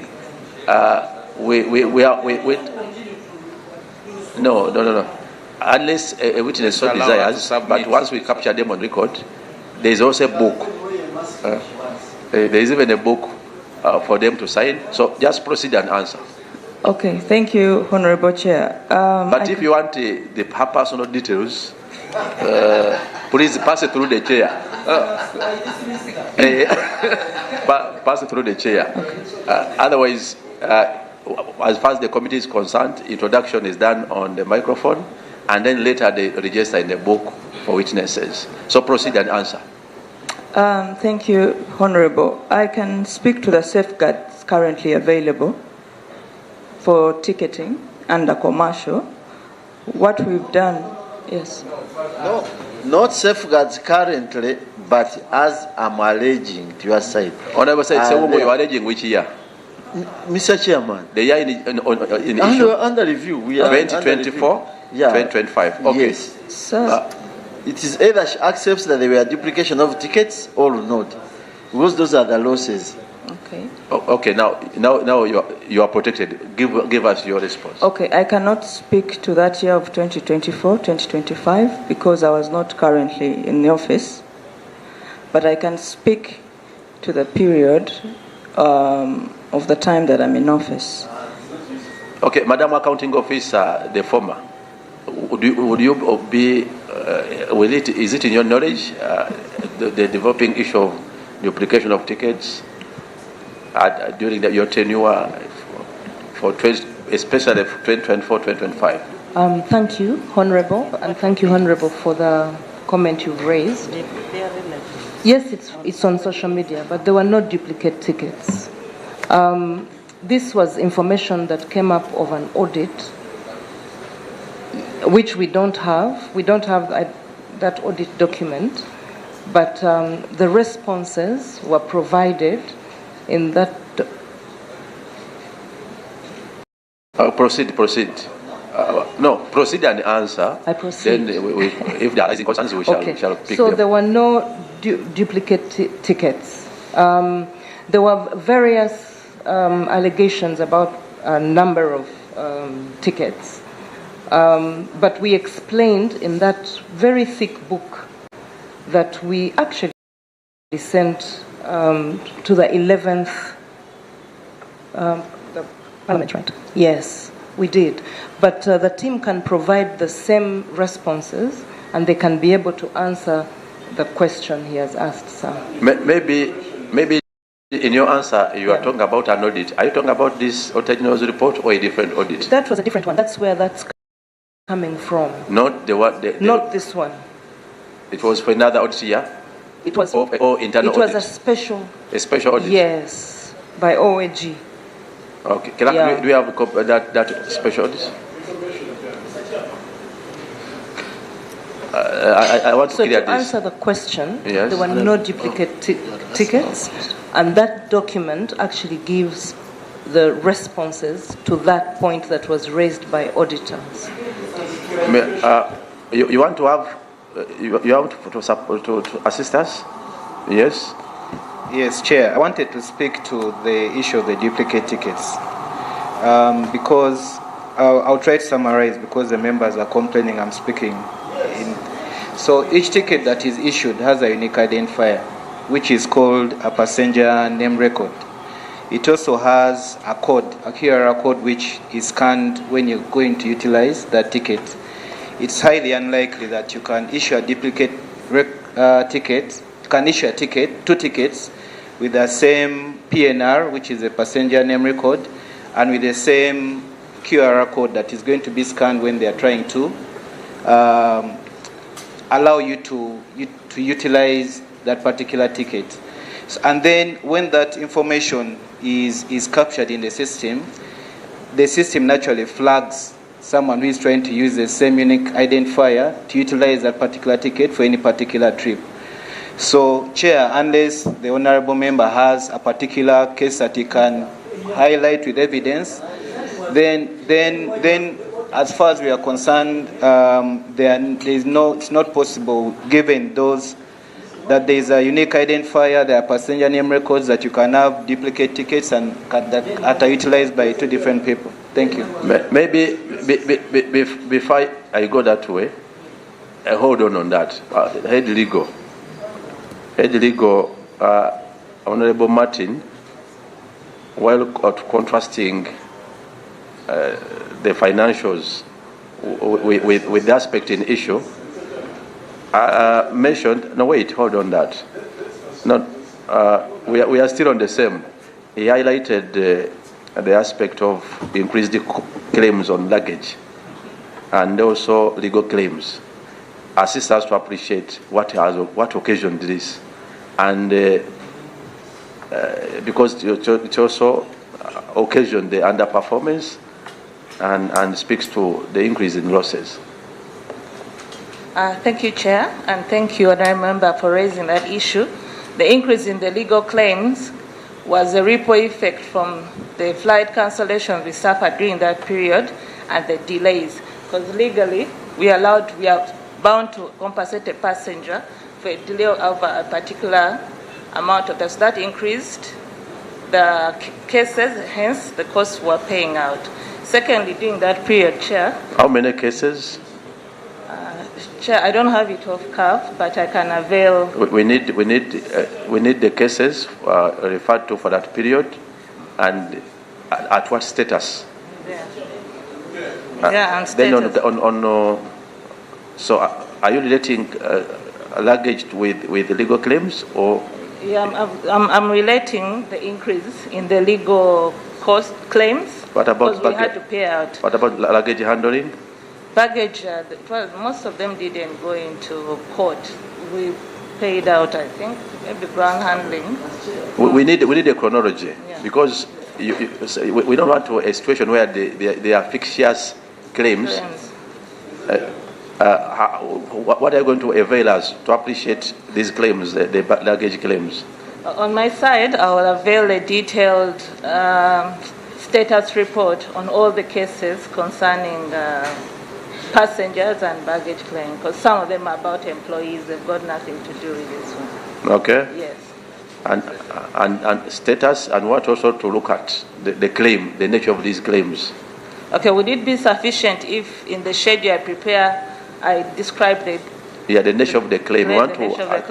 Yes. And the amount claimed and the likelihood. And to you, what was the major cause for these luggage claims? Okay. According to your findings so far. Let us conclude on that. Yes. Let conclude on that. The main claim for concerning baggage was lost baggage. For instance, baggage is heading to Bombay and it is sent to Kinshasa, for argument's sake. How does it happen? My colleague from ground operations is not here. They will be able to explain that. Because we need to understand how it happens, because it subsequently occasions a loss, and you are being factored in within the OTR that these are huge losses. So we expect in the next appearance, the one you said is who? Ground operations. Ground is the manager or what? Manager ground operations. Manager ground operations. Yes, CEO, your hand is up. I'm sorry, but I see us going in every direction. and missing the most important issues.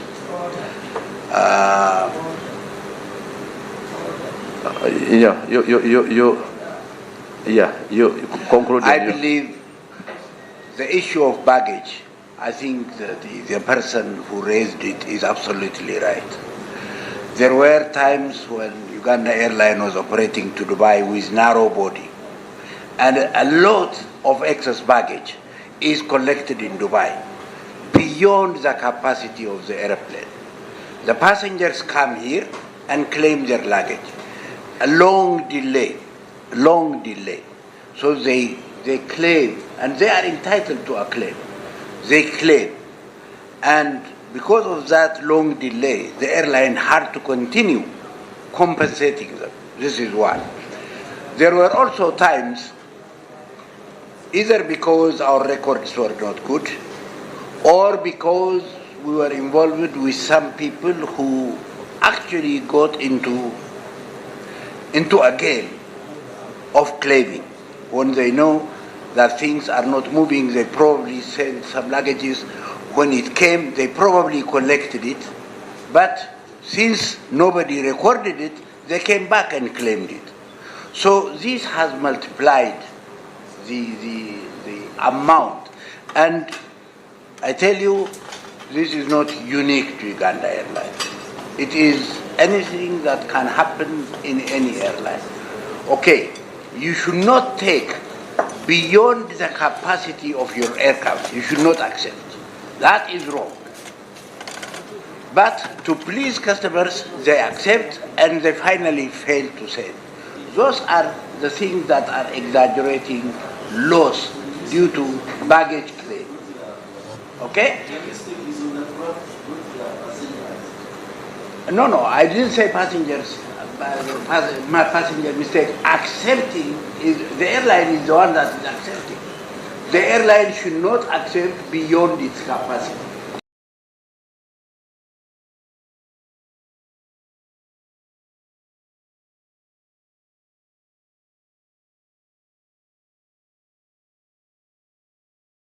To come. And then there was something that the chief financial officer directed to me. If you want me to... Yeah, you answer it. Yes. Answer it, yes. Sustainability of an airline takes time. No airline can start service today and make money tomorrow. Kenya Airways is over 25, 30 years now. It's still losing. South African has been there 85 years. It's still losing money. So it is not unusual for an airline to lose money. Basically, no matter what type of management you have, the first few years will always have a loss making, because this is a stage of building an airline. You don't start with profitability, okay? But gradually you develop the airline to be sustainable. If you ask my opinion, do you think Uganda Airline can be sustainable? I will tell you yes. 20, 30, 31 is where we put. If you think this country cannot absorb some cost until 2030, 2031, it's a different story. But if you want a successful airline, you have got to invest. And that investment is what Uganda is going through now. And if you try to keep the airline, somebody was saying, don't go beyond what you can absorb. Yes, I understand. You don't put in your mouth what you cannot swallow. But you can improve your digestive system and gradually take more. What we are trying to do in Uganda Airlines is to really gradually go to profitability.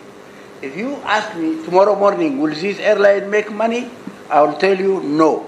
Tomorrow morning it will not make an airline. But by year this and this, because you are doing this, at this point will break even, at this point will make profit. That is what I can tell you.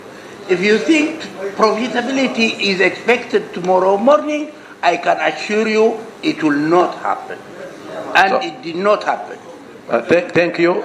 Now, before I get leave on this issue, I'm giving you 1 minute. Just be spot on. Don't go into Thank you, Mr. Chairman. Not you. I'm starting from here. Now, Thank you, Mr. Chairman. This is my submission that the purpose of this committee should not be only about fault finding, but also helping these entities to grow. Why? Because, you see, we are interrogating historical information. But next year, the same people will appear before the committee with another report. So it is important for us to know the interventions that they have taken on the historical issues, such that they inform, we assess if in the future they will be able to overcome the problems that we have identified. For example, she was trying to tell us the current interventions around the revenue and the ticketing. It is good for us to receive this information because it is going to plug the holes where there were holes. We'll be able to know that now there are steps, there are corrective actions. So we should not dismiss that because we are talking about 2024, we are not living in history. We are using history to determine the future so that the future is of hope. So we also need to hear from internal audit. The internal controls they have implemented around the cash management, around the baggage, around the legal, all these are also internal control matters, and the reports they rely on a daily basis to be able to see these issues before they crystallize. So, Mr. Chairman, it is important that we take this thing, not that because we want to see only problems, but we must tell them because this money is for Ugandans. It is in our own interest for these companies to grow. Thank you. Thank you. Of course, after every Auditor General's observation, there is a recommendation. And on the recommendation, that's why we capture the interventions. For example, for this one, the accounting officer was advised to implement measures aimed at cost control, revenue enhancement, efficient asset utilization, and improved working capital management to support sustainable operation. So it is in our interest to also capture the action taken. Yes, let me, 1 minute so that we can move to another. Thank you, Mr. Chairman. Mr. Chairman, I want to begin by informing the CEO of Uganda Airlines that the reason why His Excellency took a decision to bring you on board was to improve the status of Uganda Airlines. Now, when you come here and there are issues that are raised and you are continuously saying the loss, we want to see the loss. If we have made a loss of 230 billion, we want to see in the next financial year that loss reducing. But when it goes up, then there is no reason as to why we will celebrate your coming in to manage the airline. That is one. Two, this issue of duplication of air tickets, you need to find out. Because for you may be sitting at the office. You don't know what those people in the field are doing. This thing happened to me, myself, and I'm on record. I went, I got issues with the boarding pass, with my PA, because I moved with my PA. My PA had the boarding pass, I had the boarding pass, but those boarding pass had 3 people. Everyone was coming with the same boarding pass, same seat, same, to me, not anyone else. And I raised it, I was coming from Nairobi. So if you say it can't happen, if you hear something coming from the committee, for us we get information. You try to investigate and find out why is it coming. Because it came, I am a Muslim and I said the truth. It happened to me. So those issues are there. But how are you going to reduce this? I saw you also talked about what you can manage to swallow, and you were referring to the baggage, which I agree with you. But one of the things that was bringing passengers to Uganda Airlines was about the kilos that you give. And I think that is a very good strategy if we want to close the gap. Because sometimes I normally fly with Uganda Airlines. You go in the airline, the flight is not full. But why is it not full? Because we don't have incentives that can make passengers go for this. And that issue of kilos was one of the incentives that was bringing the passengers on board. I also want to emphasize, some time back, we had started seeing marketing of Uganda Airlines. But now, as if you are relaxing, there is no that marketing that used to... Honorable, summarize. That used to... but Chair, I'm raising pertinent issues. Yeah, but you summarize. So I think you need also to invest so much in the marketing so that we can get that out. Then this issue of administrative costs. They are too much. If you are not getting profit, if you are not raising a lot of money, then you need to reduce on your expenses. But if your expenses are growing at that rate, even if you are claiming compensation of delays, of baggages, of what, use the other strategy of swallowing what you can afford. Why do you give what you don't have? So that we can reduce this. Thank you. I had wish hand, but summarize. Use one minute. Yes, Chair. The new CEO, when you were recruited, you were expected to improve the entity, which we are still monitoring. There is a hope, but within your understanding, how justifiable is it to recruit internal and promote in a situation where the entity is making losses? Thank you, Chair. Yes. Thank you, Mr. Chairman. So my chairman, mine is a quick one, much as I've tried several times to catch your eye, but finally I've done it.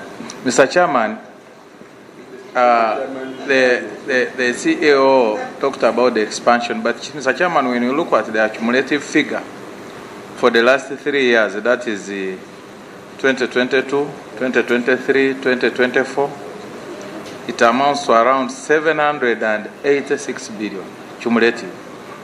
But when you compare with the capital injection, because you have given us examples of South Africa, you have given us examples of Kenya Airways, but you look at the cash injection that we have put in Uganda, it's almost eaten up. And we are looking at the 3 years cumulative. How about the audit that is going on? Because by December we shall again get what? Audit reports from the Office of Auditor General. Mr. Chairman, the second point, the CEO talked about the expansion. But when you look at the Auditor report, General's report, it highlights that what attributed to these losses was because of expansion, and called for expansions that you did, especially the routes that you had not even established, you had not done research about. That's why we got all these losses. So what interventions do you have or you are going to put in place to ensure that you reduce, because you cannot get a loss of 230 billion shillings, and you think that is normal? Thank you. Honorable Sewungu. Now, first of all, Mr. Chairman, we need to know who is the cargo manager. All the losses you see incurring on cargo and the baggage are on cargo manager. I want to inform Mr. CEO why Alliance Air left Uganda in the early 90s, mid 90s, was because there was connivance between the cargo manager and people putting more kilos at low cost on the planes. Those things cannot happen on BA. Secondly, Mr. Chairman, I want to thank Honorable Mpindi, because I thought in the eyes of these people I was telling lies. Evidence is before you. And to know it. But the answer is one. We shall get the documents, Mr. Chair. We shall produce evidence. Mr. Chairman, there is no way our aircraft can be getting illegal consequences. Yes, they are there. But once there is a delay at the airport, there are either two answers. One, you enter the cost of accommodating that person until he gets the right flight, and that is lower than going to court, or you organize him another flight. But you can't tell me that you go for that incur all that cost. Then the legal department, which you are heading, is redundant and sleeping on the job. Look at me carefully, madam. I don't know whether we are known to each other, but in the moment, you see you are laughing, but things will change. Thank you. And lastly, Mr. Chairman, yes, I would do the issue of ticketing. The lady has moved out slightly, but we need to know the process. But I think it will be in our report. But fortunately, I am going to heaven. Okay, Mr. Muzale, lastly. Thank you, Chair. Chair, my concern is about the explanation we are being given in regard to the losses. I would have expected Mr. Alan Chene, if that's correct, to say, okay, on page 29, these are the issues that has actually caused the indirect expenses. And the movement from this figure to this figure in the year under review is because of this and that. But he's just explaining, like for instance, let me give an example. He explained about foreign exchange losses, how they have managed it.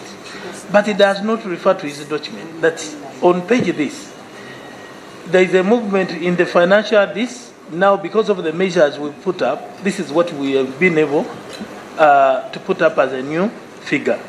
It's not. It's just lamenting. It's just giving explanation, stories. Thank you. We did this and that. Now, I think he has his discretion. Mr. Chair, my question was not answered. First, wait. He has his discretion of opting for which answer he thinks is sufficient. That doesn't stop us from making a finding where his answer cannot stand. The nature of observation by the Auditor General. However, I only need to remind you that wherever you have an action taken, we need that same action to be facilitated by the neighboring documentary evidence. What question was yours, so that I will remind them? Mr. Chairman, my question was about other sources where the company can generate revenue rather than depending on cargo and passenger. So thank you. You are going to answer those, but let me guide this way in the interest of time. As you are attempting that, also take us through 1.2, where the Auditor General observed that government invested 1.984 trillion in Uganda Airlines. So government injected 1.984 trillion in Uganda Airlines, but to date, only 200 million is being recognized as issued share capital of Uganda Airline Company. Now, because it also speaks to revenue or income, this is money injected, and your failure to recognize the government of Uganda investment has raised audit concerns. So you answer this in addition, and also the others in the interest of time. Now let them answer for now. Accounting officer, talk for your document before you submit. What is the document you are presenting? Are you the one presenting, or is the accounting officer? Chair, let me respond to the. No. The accounting officer had placed here document.